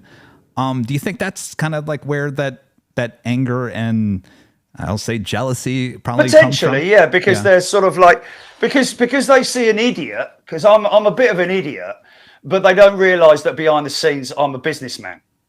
But I'm just myself when I'm doing it, and that's what angers a few people. A very few people now. It's very few people come on and try their little digs, but we laugh at them, we kick them down the road, and all that kind of stuff. But you know, Facebook is a bit of a breeding ground. I've got to be honest with you, because, like I said earlier, YouTube is a channel where it's all about videos. It's all about it's a channel. You know, it's entertainment. I mean, obviously there's some dodgy stuff on there, and they have to police that and monitor it and all that kind of stuff. But it seems to me that Facebook allow a lot worse stuff to creep through, you know. So, you know, nasty people, just nasty, jealous people who want to have a pop at you. You know, they've got no balls. They've got no balls at all, because you know they can come and knock on my door, mate, if they want to have a word. You know, I don't have a problem with that. They've got loads of opportunities to come up and see me at Heathrow whenever they want to. But you know, for what? Yeah. For what? you know, because they realize at the end of the day, they've got no argument. They're just potentially a little bit jealous of the fact that we are so successful, but we're not. I don't hail myself as anyone successful. You know, I don't do that. You know, the guy at Heathrow, Josh, yesterday, you're a legend, mate. I'm not a legend. Yeah, you're a legend. I'm just a bloke. Like, no, man. Joseph, sorry. You know, what did I say? Josh, yeah, Joseph. Sorry, mate, Joseph, you're watching, man. He's one of our monitors. He's monitors as well, isn't he? Yeah, but Jerry, you are a legend. Moderator. You are. Well, I got news for you, Jerry. You are a legend, and you're the OG. I mean, you were the pioneer of this whole aviation live stream. If you like it or not, you are a legend. Yeah, I mean, I appreciate that, man. I really do appreciate it. A lot of people write in and say all that sort of stuff, but it's more humbling when I hear people say, "You helped us through this." You know, our son is. You know, we've had someone who, when we started Big Jet TV, he was thinking about becoming a pilot, and now he's a fully qualified pilot. We've had people write in and say, you know, or say on the chat, you know, I was really crapping myself about going flying tomorrow, but I'm not anymore. I'm you know, I've flown now, and I'm really happy about flying. I have no fear of flying and all that kind of stuff. That's what it's all about. Yeah. I'm not into the glorifying of anything or anyone or anything like that. It's just very humbling for me to be able to say that we bring entertainment to people's lives and they enjoy it, but at the same time I'm serious about what I do with the aviation sector in terms of the engineering, the technology, the avionics, you know, all of that kind of stuff that we talk about on the show with all the pilots and people who Google stuff and paste it in there, and we talk about that stuff, and we all learn from each other. We literally all learn from each other. Even the pilots, I've had a couple of pilots say, you know, I didn't know that, and they know it now, you know, but it's 99% of the time all coming from them in terms of the knowledge, building the knowledge, and also making people feel very safe and secure about where they are. And Jilly is a big part of that. Yeah. And our moderators are a huge part of that in terms of stopping the rot, stopping anybody coming in. We've got a fantastic firewall, you know, in terms of like, we don't give people a chance. You're just going to be booted down the road. Yeah. Don't care if you've flunked it and come in there as a first class member because you've been gifted a membership. We'll find you, mate. We'll find you. We'll kick you down the road as soon as, you know, and then you'll come in there with another YouTube channel and, you know, say a nasty word. You're going to be booted down the road, mate. What's the point? Yeah. Go and do something, and just go and do something that you find happiness with. And solace, and just to feel happy about something you're doing. Yeah. Why do you have to go on to people's channels and talk crap? You know, when you've got no. It does, man. I know it does. It's just. You know, you're barking up the wrong tree, mate. Yeah, but at the end of the day, you know, like honestly, people come to watch Big Just be happy in your life, man. Be happy in your. If you're a hater, come in and just get involved, and you'll be amazed how much fun you'll have. You know, and you'll maybe turn your life around from being a nasty piece of work to being a lovely person. There you go. Simple as that, isn't it? I want to change the subject real quick. I mean, I was going to ask you about the future of your channel, certainly our channel, because of circumstances going on with, you know, Kevin's arm. We were kind of, not that we're taking it in a different direction, but we are adding, you know, a 24/7 live stream with lockdown cameras. And our next thing is we're adding, believe it or not, Jerry, we're adding AI-controlled cameras on the south side, high atop the H Hotel. Now, this is something I wasn't big on years ago, and we talked about this before we started today's show. And I want your take on this, because I probably would not do this if the circumstances were different. And I want to hear your view on, because there's I think the majority of the new live streams that are popping up on YouTube are all PTZ camera, AI, whatever it may be. Someone's not behind the camera. There's no commentary. Things are changing the landscape a little bit. And I wanted to get your take on how you feel about that. Well, you know, there are different categories, isn't there? of what we're the industry that we're in. There's different categories. We are a channel. We are a people's channel. It's an aviation channel, but it could be related to anything.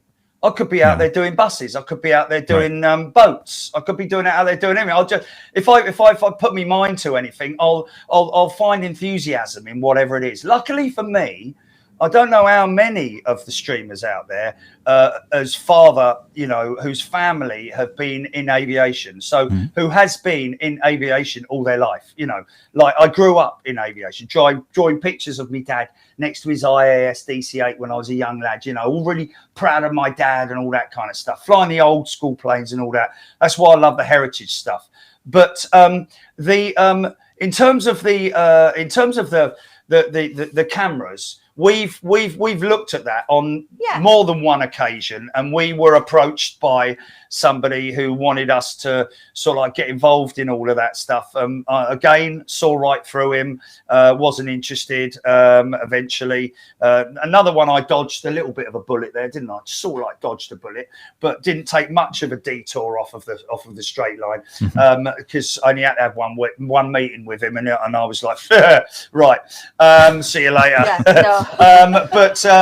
But yeah, that kind of thing for me, it's a difficult one, man, because if you give people too much, if we were 24/7, I'd have to. People come onto the channel for me, don't they? I don't want to blow my own trumpet, man, but people come on it. If I start the camera and I'm like, Jilly, I've just got to go to the toilet, or Jilly, I'm just going to go downstairs and get a coffee. Should we go live and just keep the camera? Where's Jerry? For 5 minutes, she said, "Where's Jerry? Where's Jerry? Is he all right? Is he falling over? That kind of thing and all that sort of thing." And then when I come on, it's like people sitting in a theatre, isn't it? And the curtain's closed, and they're just waiting for the curtain to open, and off we go, all together. We are all together. Literally, if I could grab everyone together, we are all a massive, great, big global family. Yeah. And if I have a camera that's stuck on a roof somewhere, which we've had the option to do, don't get me wrong. Yeah. But if we have that option, it's more work in terms of maintaining stuff, and we don't need it, Kevin, to be honest with you. That's kind of what it is. We don't feel that we've explored it. It doesn't mean we haven't thought about it. Yeah, we have explored it, and we've considered it, and people have approached us on it, and we it's not that we will never do it. Yeah. I mean, I'm not going to last forever, am I? I'm 61 years old, basically. So at some point in time, I'm gonna need to think about the future of what Big Jet TV, where it's going to go. I could potentially foresee something like a daily camera, where Jerry is controlling it. I mean, if I'm able to sit in a room and see everything going on here, and we're talking about it, and it's like, I'm live on the screen, and we're talking about it, people would still watch that, because it's like and not only that, but if it maybe would be, I'd prefer it to be somebody out in the field, on the van, doing what I do, so it's still that but the thing is that when you do something like filming airplanes, I'm such a perfectionist. I'm constantly scanning the airfield for what's out there, in terms of we see an aircraft being pushed back and all that kind of stuff, and all that push, all that kind of airport stuff going on. An AI camera for me, if it's just going like that, and it comes back like that, and then it just follows another one, and then follows that one, and then comes back like that, all fast like that. So you're like, oh, slow down, mate, slow down, and then it comes back and it does another one like that, and it's like, okay, so that's another one. So what you're going to do is you're going to get people going on there who are like, right, I've got me mates arriving on American 51 from Cincinnati at 9 o'clock. Right, let's go on there at 8:55. Okay, let's watch it. Okay, it's not in there. Right, okay. Okay, go on flight radar 24. Is this him? Is this him coming? Yeah, this is coming. Right, and then off he goes. That's it. He or she will leave, But I understand. I fully understand why some people, 400 people or something like that, would sit on it permanently. Yes. You know, I mean, the first people to really do that, the AI stuff, not AI, the guys at Lanzarote, is it? Was the Lanzarote? Well, no, wasn't it? Wouldn't it be what's his face? PTZ TV. PTZ TV, who was at Miami. Okay. He's all over the place, but he had. What was his name? Oh, I can't remember. He was all right, actually. He was all right, but he was he came to us in a period where we were sort of like having to deal with a bit of an idiot.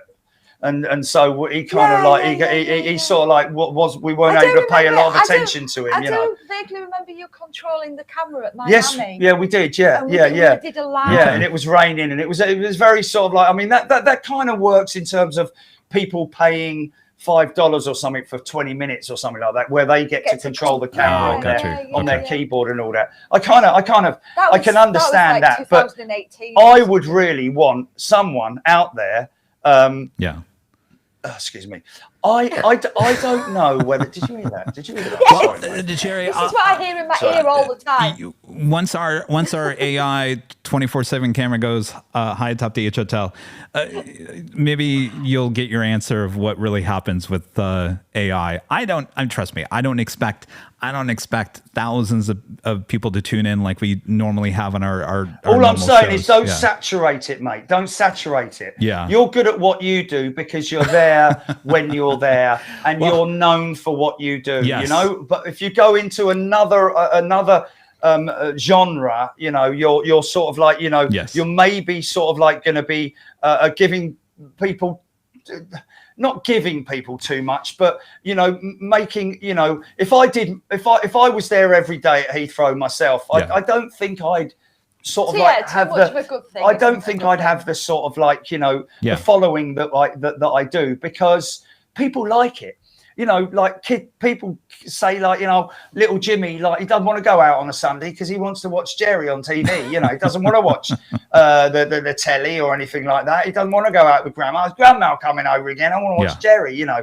And then on Wednesdays, we just have the, you know, whether we go in the morning or whether we go in the afternoon, in the evening, or the switch over or whatever it is. It's like we're trying to always constantly mix it up. And we're very lucky that we've got so many different positions around Heathrow, you know, that we are able to mix it up. We're rarely in the same position week in, week out, you know. And then, of course, we mix that with two parts of the month where we go overseas. So, you know, we have that good eclectic mix of aviation, which we've kind of been typecasted into, in terms of like, people expect us to be live on a Wednesday, they expect us to be live on a Sunday. The members like to come overseas with us, and they like that sort of like feel good factor in terms of what they're getting. I think if I put a camera up on the top of the whatever hotel it would be, this is the discussion we've had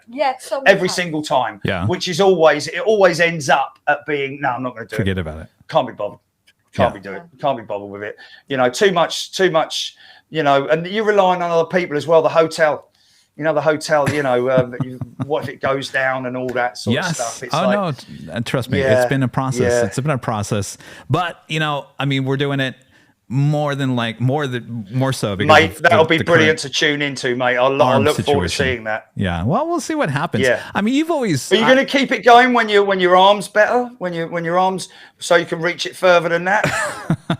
The AI camera will stay on. That's pretty much locked in a contract now. So yeah, that won't be going anywhere. The lockdown 24/7 stream that we have on the north side, that possibly could come down at some point, but we'll see what happens. But you know, when we originally did the podcast, you know, back to something you just talked about, is you keep your shows to about 4 or 5 hours. You really don't go more than that. And when I told you how long we were going back in the day, 2 years ago, that was much different. We were going 8-10 hours a day, and your response to that was, "That's too much. That's way too much. Way too much." Well, to be honest with you, we when we started, it started for like, well, it was about 20 minutes, wasn't it? Because my hand would get really weak, you know, from holding it up like that, you know, I have to keep doing that, you know, holding it up, you know, but, you know, all zooming in with me fingers and all that kind of thing. But, you know, back in the early days before when we were sort of like on our own, so to speak, you know, before other stuff came along, we were doing sort of like 8, 9, 10 hours, weren't we? I think, but that was because it was towards the end of the pandemic.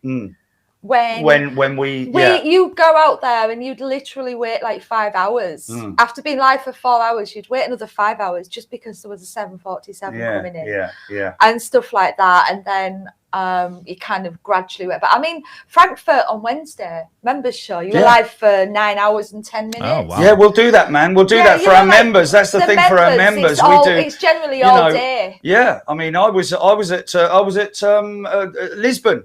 Yeah, I didn't even have some bloke brought me a hamburger. Was it 11 hours? Brought me a hamburger. Yeah, 11 hours. Wow. 11 hours on my feet.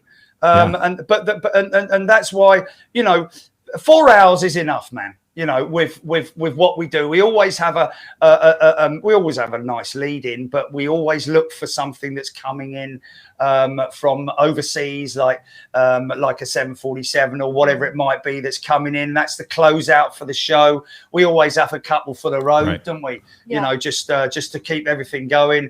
But I love what I do. It's difficult to switch it off. Don't get me wrong, but you know, when I've turned it off, you know, I'm like, oh, flipping heck, look at this one coming out. You did on Sunday, didn't you? It's like, oh, did I stop premature? Maybe I should have stayed. Oh, it's late now. So I said to Jilly, we got to do more. We got to do more night stuff, because it's good heavy stuff going on at night, isn't there? Because it gets dark at 4:30 over here, you know. But yeah, I mean, 4 hours is enough for the domestic stuff that we do. People love it, you know. And really, to be honest with you, we'd sit there and watch a 10-hour show. But the great thing is that with our members, they do it because it's geared specifically to them. It's tailored to our community, our members, and that's why we have a huge influx of gifting just before we go away. You know, on an international show. Of course, as you know, Anchorage is just like mind-boggling in terms of. The member shows a bit more laid back. The more I you know, like there's less people to control on the member show. Well, it's not control. No. I'm talking about the non-members. The non-members. You can interact better. It's a lot more sort of like, you know, and for Jilly as well, you know, when I'm on a domestic, she's, you know, sometimes I'm hearing huffing and puffing and she's like, did I miss the Emirates then? I'm like, flipping heck, man, that was like 3 minutes ago. Like, I miss everything. I was dealing with an email, for God's sake. It's you know, I mean, I'll put a lot into it for my members, man. I'll put a lot into it. You know, I'll get up at 5 or 6 o'clock in the morning in Anchorage, and I'll get out there. I'll go down to Starbucks. I'll get me coffee. I have me couple of everything thingamajigs. Everything bagel with guacamole on it. Neck a couple of them. Maybe have another coffee. Got to be careful because you don't want to have to go for a wee when you're like out in the sticks there.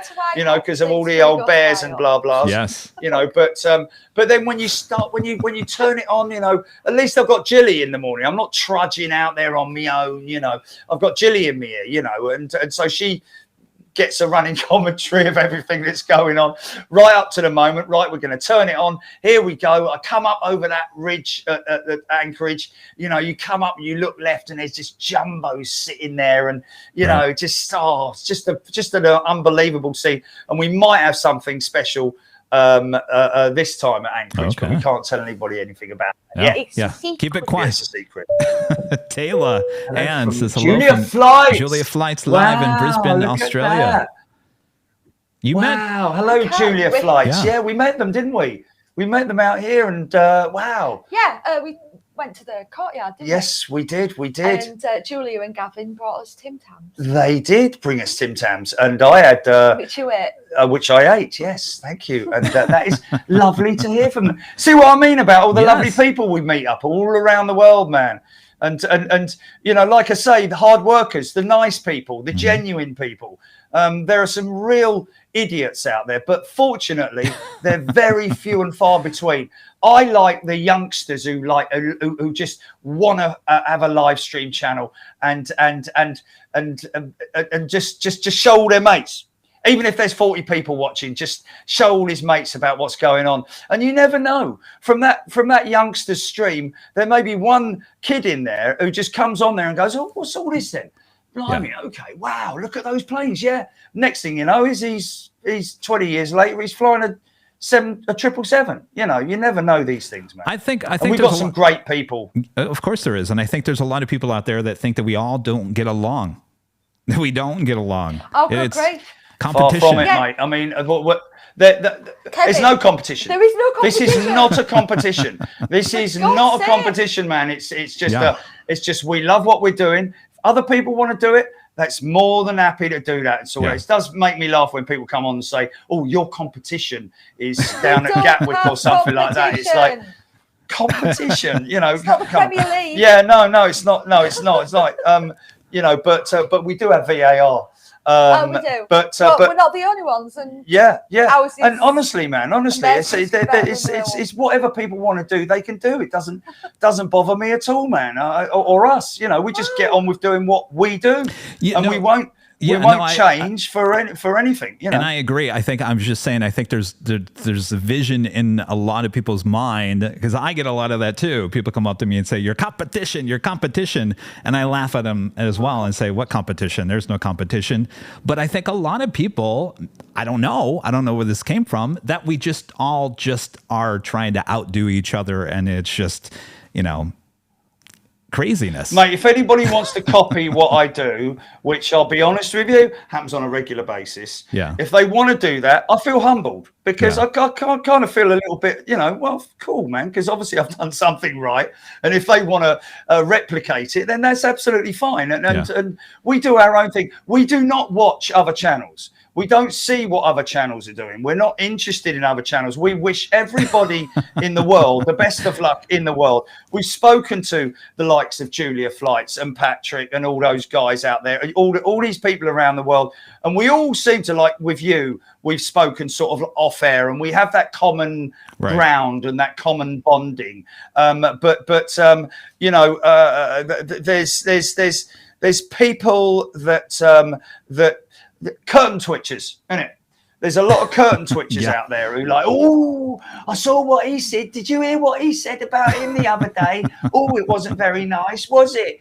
It's like, you know, I don't care, man. I really don't care, because we love what we do, and everything that we get on the chat when we're sitting there and we're watching the chat, and everybody's having fun, getting involved and talking aviation, but off air with other people. Whenever people think about, to be honest with you, Kev, there is no competition. There's no such thing as competition. There are other people out there.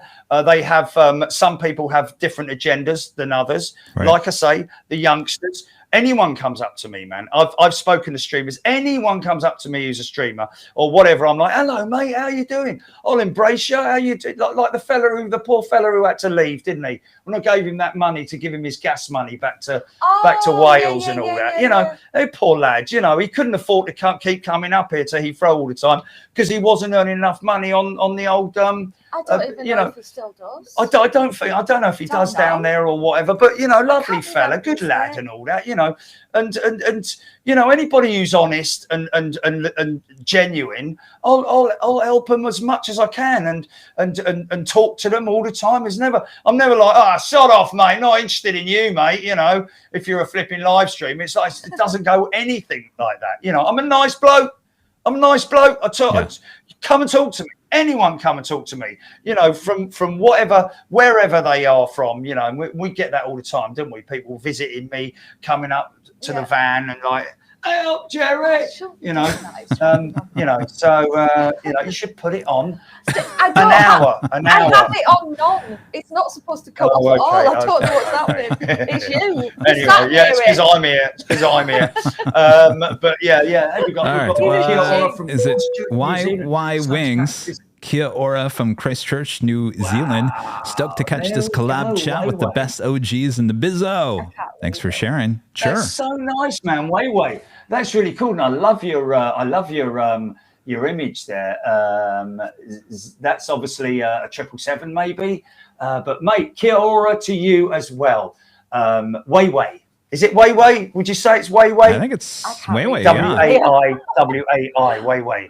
And that's lovely. We loved it out there, man. Well, not in New Zealand, obviously, but out in. Wow, that's crazy, man! All the way down in New Zealand, we've had people on oil rigs, mate. We've had hello from the middle of the flipping wherever, you know, like the Antarctic or whatever it is. Absolutely insane. The South Pole, man. Which is like. Got a photograph of a Jet TV sticker on the South Pole. Yes, on a pole in the South Pole. Wow. I don't know how long it lasted, but anyway. Well, no, it had to take it off because they're not allowed to leave it on there. Course, just put it on, take a photo. It'd be great if you put it on a polar bear's nose, isn't it? Like, boop. But again, man, it all comes back to being humbled and being very lucky, because I'm not in it for the money. I'm just not in it for the money. I've been there, seen it, done it with all me stuff. I've been very lucky in my past life in terms of my careers and all that kind of stuff. What I've done, seen a lot of the world, lived in California for 4 years, raced motocross, done all of that kind of stuff. It was great. It was brilliant. But I never in my wildest dreams thought that my veins would explode with aviation after seeing one thing that I have to say Johnny told me about, because I was living about 10 miles away, and then I moved because I couldn't park my car outside my house. I moved up here, and just by chance, it's like 3 minutes from Heathrow, and you know the planes come over like that every morning, and they go out that way, and it's like, you know, non-stop. You get woken up in the morning, you know, if the wind's in the right direction, you open the door like, breathe in that Jet A1, man. It's lovely, man, and it's every day. Never ever get fed up with it. Never sort of like you know, I can't get out, I can't be bothered to go and do that today. You know, it's not like that, man. It's like, you know, the other day when Jilly and I were driving around Heathrow like we normally do, going to McDonald's or something, coming back, and like we turned the corner, and just right there in front of us, this jet just went right through the shot. It was like, oh my God, man. You know, just nice. Just, you know, and we're so lucky, man. We're so lucky, and I'm lucky I've got Jilly as well, man, to be honest with you, who's so enthusiastic as I am about doing everything that we do. Everything that we do. The whole sphere of Big Jet TV is fun.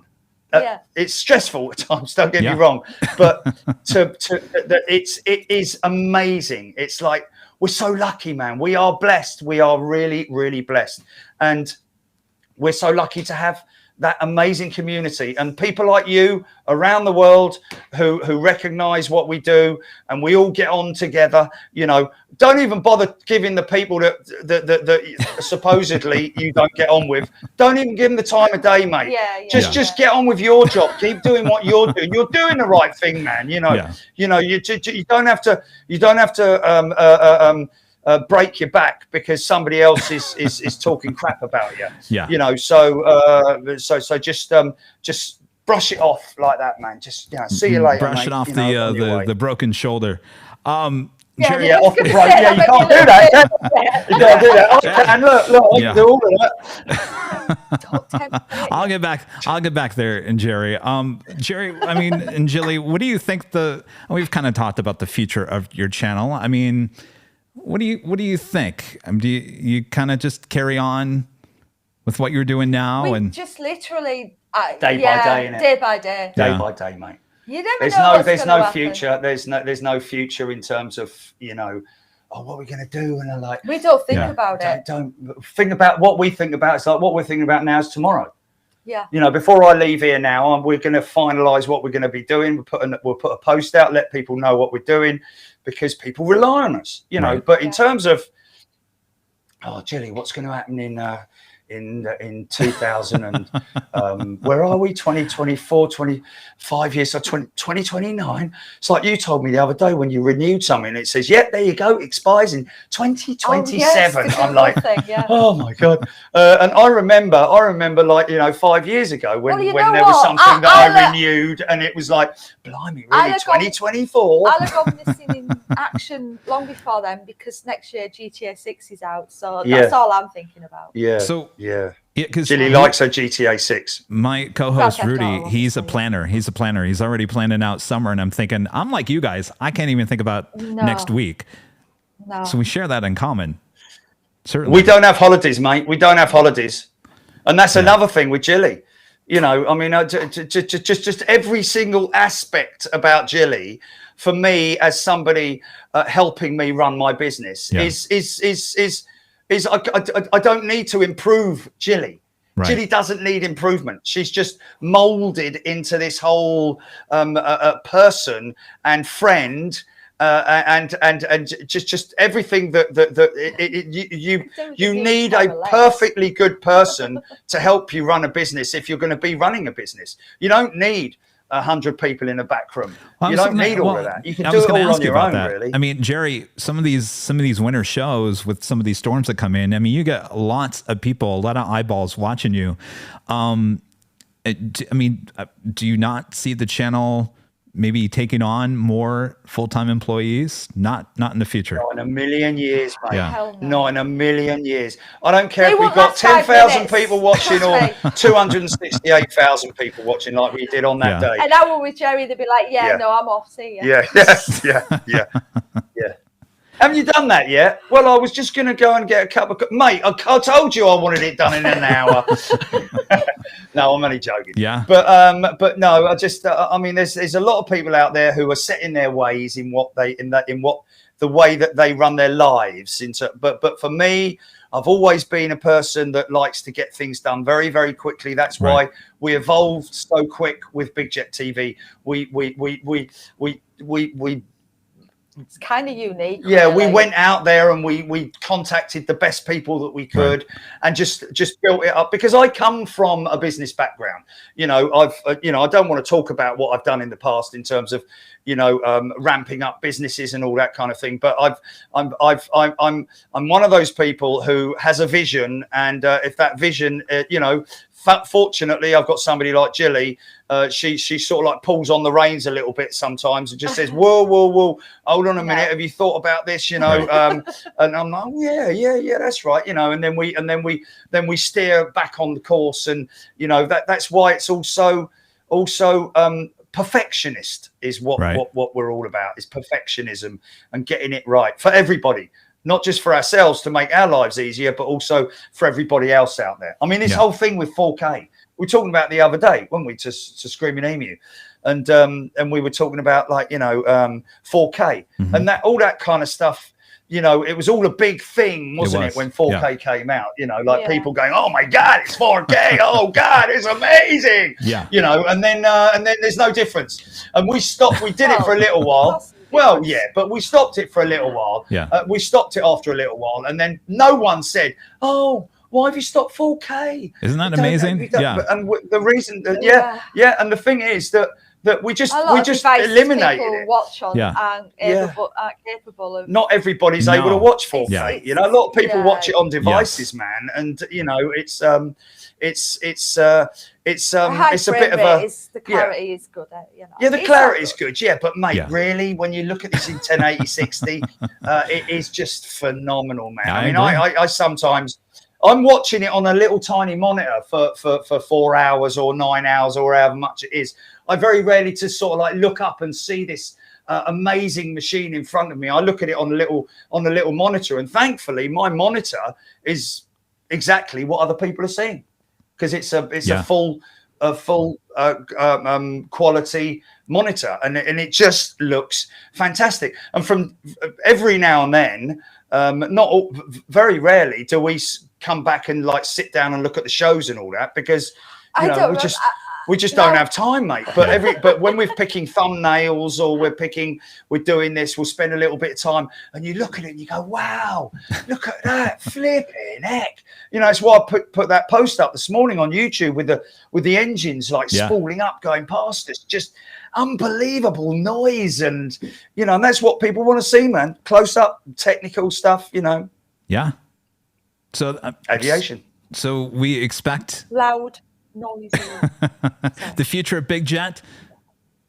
is what we see now. Future of big jets is going to be exactly the same. People are going to get exactly the same.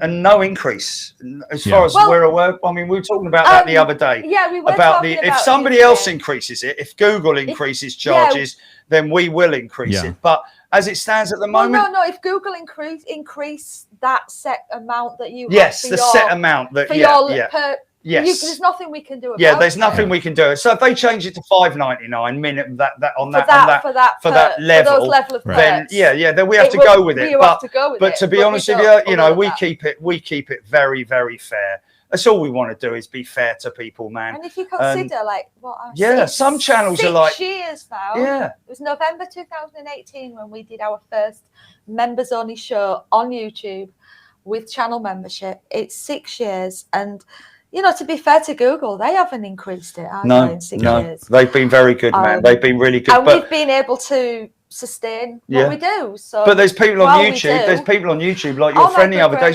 like £149. No, I. What was it? When I'm not working, which is not, I very don't often. it's not very often. I've always been into true crime, and I always keep it short, Julie. Keep it short. Okay, says you. Okay. So I when I'm not working, I am trying to keep up with the cases that I'm following. And I do watch a lot of true crime YouTube. And there are some YouTubers on there who are ripping people off. There are channels on there that have like literally they have custom emojis. That's it. Yeah.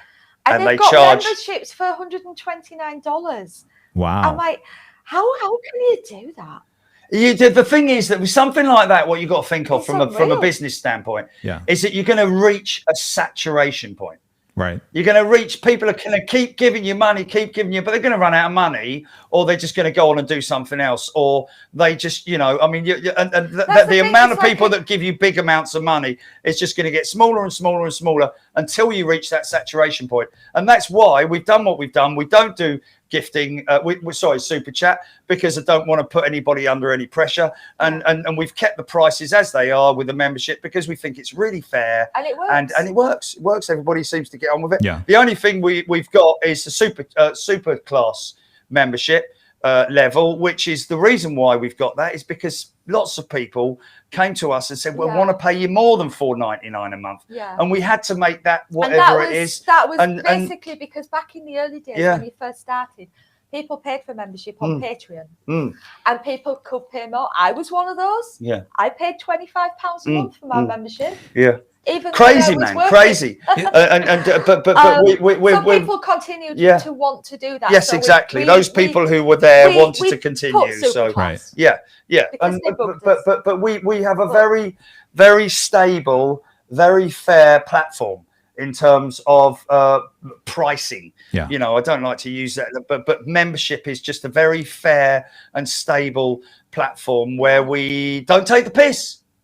Because basically, at the end of the day, what we really want to do is share what we enjoy doing with as many people as possible that are going to enjoy it. When we have a big stormy, windy day, man, I can't wait to get up there and just start. I want all these people. When we did stormy units, and there's it's a total buzz, mate. It's stressful. When you're standing there and it's like 80 mile an hour winds, and you're like, it's like a bloody roller coaster, mate. I'm telling you, it's fantastic. It's like, but stormy units, I would have to. Oh no, I want that. Absolutely news crews surrounding the van, people scrambling over the thing. There was constant emails. We want to talk to it's ITV. I'm trying to film planes. Yeah, but you got to admit, we were both like, can we just get back to Oh God, yeah, man. That wave, we rode that wave. It was like a tsunami wave, man. For weeks, mate. Weeks. Every news channel, places that you'd never heard of. Places you've never heard of. People wanted to make documentaries. Channel 5 from Oompa Goomba Land or something. Really? It's like, wow, man, that one hasn't come on. But now, Jerry, for the record, because a lot of people say, why can't you go out in the rain and the wind like Jerry does? We hear that all the time. For the record, because you ain't got any. Well, because I have too much equipment. But second of all, Jerry, you would know this. We do not. There's not a position at LAX. Maybe at the parking garage now, we don't have that head-on shot like you guys have there in London. So it makes it very difficult. And when it rains here in Los Angeles, it gets very hazy and very cloudy. You can't even see the runway. Yes, very so it wouldn't be any good up on the H Hotel because you're filming down onto the runway, so where you're going to get all that reverser action. But that you're up in the cloud basically, up on the H Hotel. So yeah, I fully understand, man, and that's why you don't do it. Of course you'd do it. You'd love to do it if you could. I would love to do it. You know, but yeah. We'll come to Europe, mate. We'll give you loads of that. Well, yes. No, I gotta come to London. Yeah. We gotta hang out.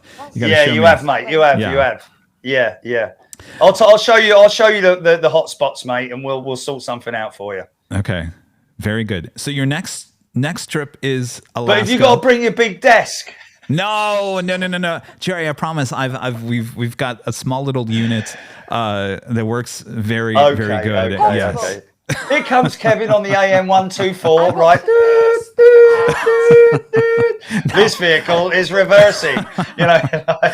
Crates of stuff coming out the back. Anyway. Yeah, only joking, mate. No. So Alaska next week. Yeah. Alaska. Yeah.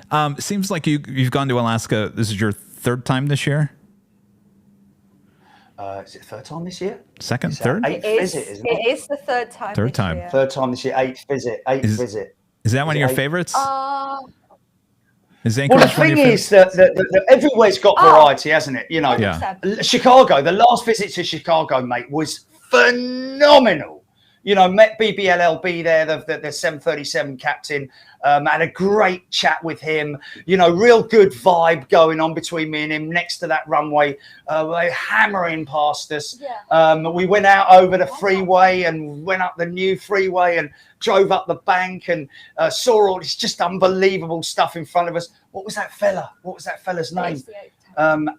Oh man, I'm not going to. The fella who drove us there and drove us around. The geezer from Ordwatch. What was his name? Chicago. Yeah, Chicago. Yeah, that fella. Yeah, he was a lovely fella. He was right into everything, and just that was fantastic. I want to fix that. But yeah, we're fortunate. Sometimes, I'd much rather go to Lisbon and get absolutely soaking wet. Well, not me, but the outside of me, than stand there in boiling hot sun. Yeah, because you get heat haze and shimmer and all that kind of stuff, and sometimes it's okay. It depends on the conditions, of course. But we're lucky here in Europe. We've got all the different climatic conditions which just look fantastic, because I like to capture aeroplanes in all their different sort of like guises, so that people can appreciate when they take off and they're sort of like bumping around and all that kind of thing. It all looks very dramatic. It's like ooh, but on the flight deck they're just doing this. Yeah. Yeah, right. Yeah. Flaps like that, okay, switch autopilot on, right? Okay. So did you play golf this week? No, it's amazing to see aeroplanes in all their different, and that's why I love going to Alaska as well, mate. It's because you've got that DC-6 there. Yes. You've got the DC-9 there, haven't you? You've got the float planes in the summer. You've got the wildlife, which is there. Of course, F-22 over the top. Yeah, F-22 Raptors going in. If it's clear enough, you can see tankers going into Elmendorf, yeah, going into Elmendorf. Yeah. It just and the whole thing is, it's like, when you go there, even though we've been there 8 times, I've been there 8 times, I've driven up that seven times. This is the 8th time. So I've driven up that ramp so many flipping times, but I never get bored of it, mate. When I come up that ramp and I look left and I just see jumbos, always. And of course the thing is, I got bad news. What? That hill, the hill that you go to, that's going bye-bye in the coming years. Atlas Air is building a new facility on that side of the road. Wow. Yeah. Oh, are they? Yeah. Wow. Okay, so that access road, you're talking about the Moose Hill that I go to. Yeah, that whole area, the forest area right there is becoming Atlas Air's new facility. I don't know how many years out it's from, but it's pretty much locked in. Sorry. So What you mean, a facility where they are going to be able to drive aircraft in there, or a facility for vehicles? No, it's aircraft. Oh, yeah. So that road will have to be redirected around it. I would assume it'd probably go underneath the taxiway. Yeah, I don't know. I haven't seen any plans for it. There's a lot of plans. That's a big load of development. A huge, lots. I will. I've got a meeting. I've got a meeting with the guys at the media team on Wednesday when I get there. Yeah, ask them about that. I'll quiz them about that. But you know, whatever happens, mate. At the end of the day. You know, I mean, that shot from the end of the runway, you might be able to find a position in that place where they are, you know. And also you've got the bank the other side. Obviously, you've got a really big snowman and you can stand on top. Yeah, there we go. There we go. But you've got the end of the runway as well. You've got other positions that are there, you know, and we've got a great relationship. With Anchorage as well. We're sort of like pally with the media team there, and so you know we were on the roof there. When we did Ice Airport, Alaska, wasn't it? So you know we've been very fortunate that they are very accommodating to us, like we did in Louisville as well, mate. Did you see when we went airside at Louisville? Oh my God, man! I mean, it was unbelievable. Louisville. You know, no. Louisville, there was no sort of like the bloke. I went in there and he said, "Oh, hi, Jerry. Just come through here." We walked through the thing, went around the back there. No passes, no scanning, no equipment thing, no checking of anything. Straight in the back of his truck, straight up to the. I'm like, man, I'm 50 feet away from the runway here, man, and I've got jumbos behind me. It's like, you know, we were so lucky there. Again, so many lovely, amazing people we've met, and passionate people as well. You can always tell passion when you speak to some people, and you know, you get a lot of people in the industry who are just like, send me an email and I'll have a think about it, and maybe I'll pass it on to Mary in the morning. And then you're like, you know, I'll do that. Thanks. No, I lived in Louisville for a few years. Some great people there. Dedicated people for sure. Real quick before we sign off here, Taylor Ann back with the Super Chat says, question for all: what's the best airport and vantage point? The best, Jerry. I can't answer that, Taylor. We can't answer that because every place has got a specific point somewhere that no other airport delivers. It really is like that. I mean, I can't say Anchorage. I can't. I mean, the last visit out to Chicago, like I said, new places that we've explored are like, oh my God, this is like opening a gold mine, you know. And South side at Manchester is one of the best that you can go to. South side at Manchester, right close up, you know. That's really good. But they've got to trim the bushes, mate. They do. They have to trim the bushes because the bushes grow up in front of the camp.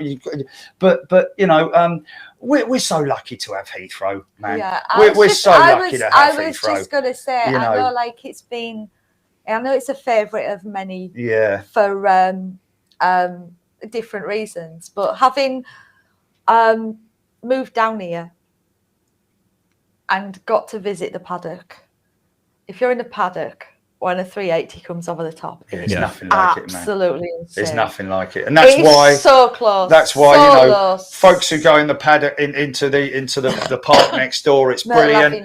Myrtle Avenue, they see them come in, they see them come over the top, and then they disappear. For us, we get them with where we've got in the paddock because we've got a great relationship with the bloke that owns the paddock that has the runway lights in it. You know, he's allowed us in there. That's why I've put the big roof on the van so that we can get right over the top and you see them all the way down. And that's what gives you stuff like that, which we feel every shot, man. I must have filmed hundreds of thousands of landings and takeoffs, but every single one of them, man, every one of them. Like the other day, I was like, I got off that show, I was worn out because it was just so chaotic in terms of the delivery of the aircraft, and that was due to the weather. It was purely down to the weather, thick conditions, you know. So they spool those engines up, and you see all the intake clouding and all that kind of crazy stuff howling past us, you know, like, and then just beautifully taking off and all that stuff. It's just everything.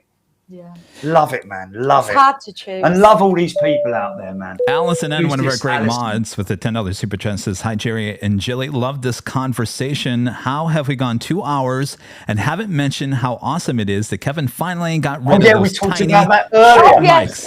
Kevin did tell us. When you used to talk like that all the time. Yeah. Okay, so what have we got on the show right now? It's like, man, is that really bad mic or something? Because surely, you don't have to hold it up in your mouth like that. But anyway, yeah, it's great that you've done that, mate. It's great. You've done. Yes. Have you completely eliminated them for the outdoor stuff? Oh yes. Obviously? Oh yeah. We're headsets now. Yeah. Okay. We're headsets. Yeah. Oh, your headsets. We're getting right, there. Yeah, we're getting there, Jerry. Yeah. We're getting there. I've actually, interestingly enough, the other day, my headset, because I was wearing 3 layers on my head, and of course my headset's tight around here, and it's kind of restricting me, and my glasses and all that. So I switched to these.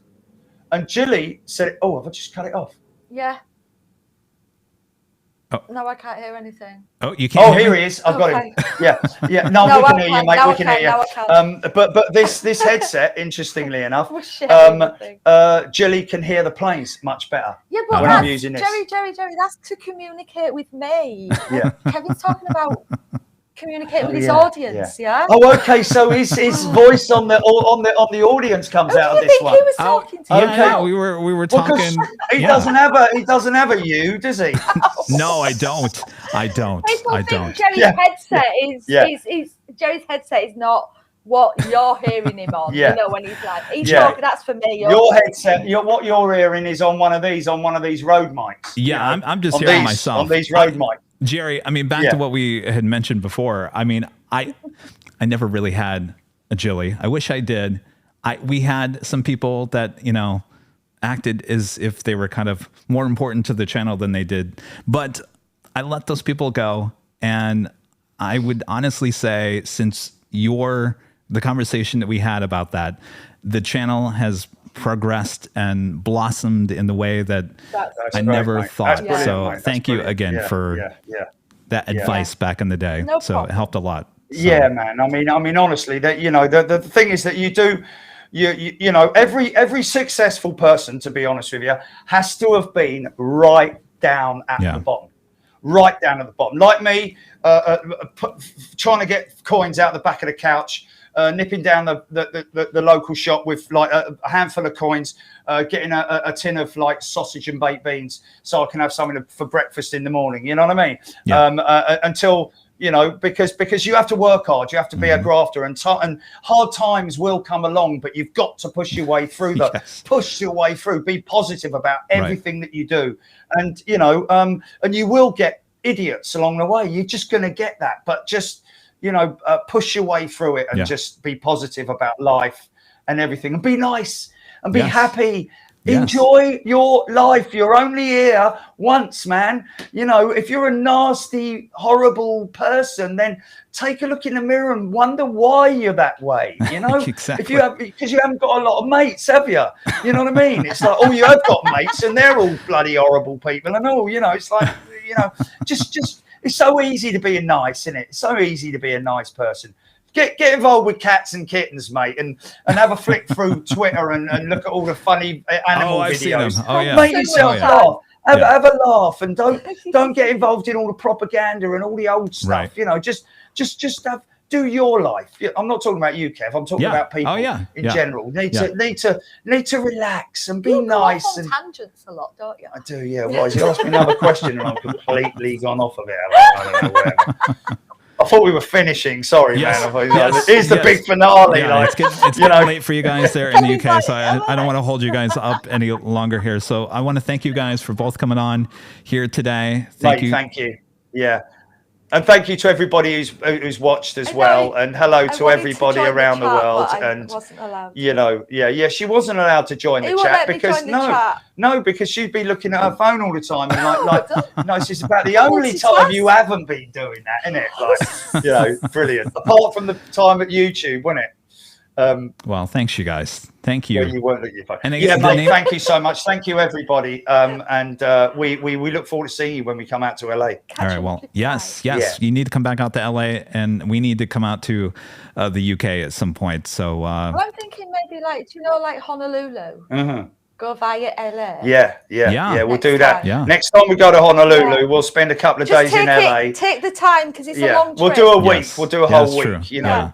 Like we did when we went down to Sydney, man. That was a long old trip, man. Yeah. Next time we're definitely going to do the direct flight. We've booked it. Yeah, I know, but next time, no, not this time, but the next time we're going to do the long. We're going to do the one way with Qantas. But that only goes to Perth, you know. I know, but we can figure something out. So then you'd have to get another like 6 or 7 hour flight from Perth. Yeah, but we could do Perth for a day and then da-di-da-di-da and all the blah. You guys will figure it out days before. Yeah, we'll figure it out. All right.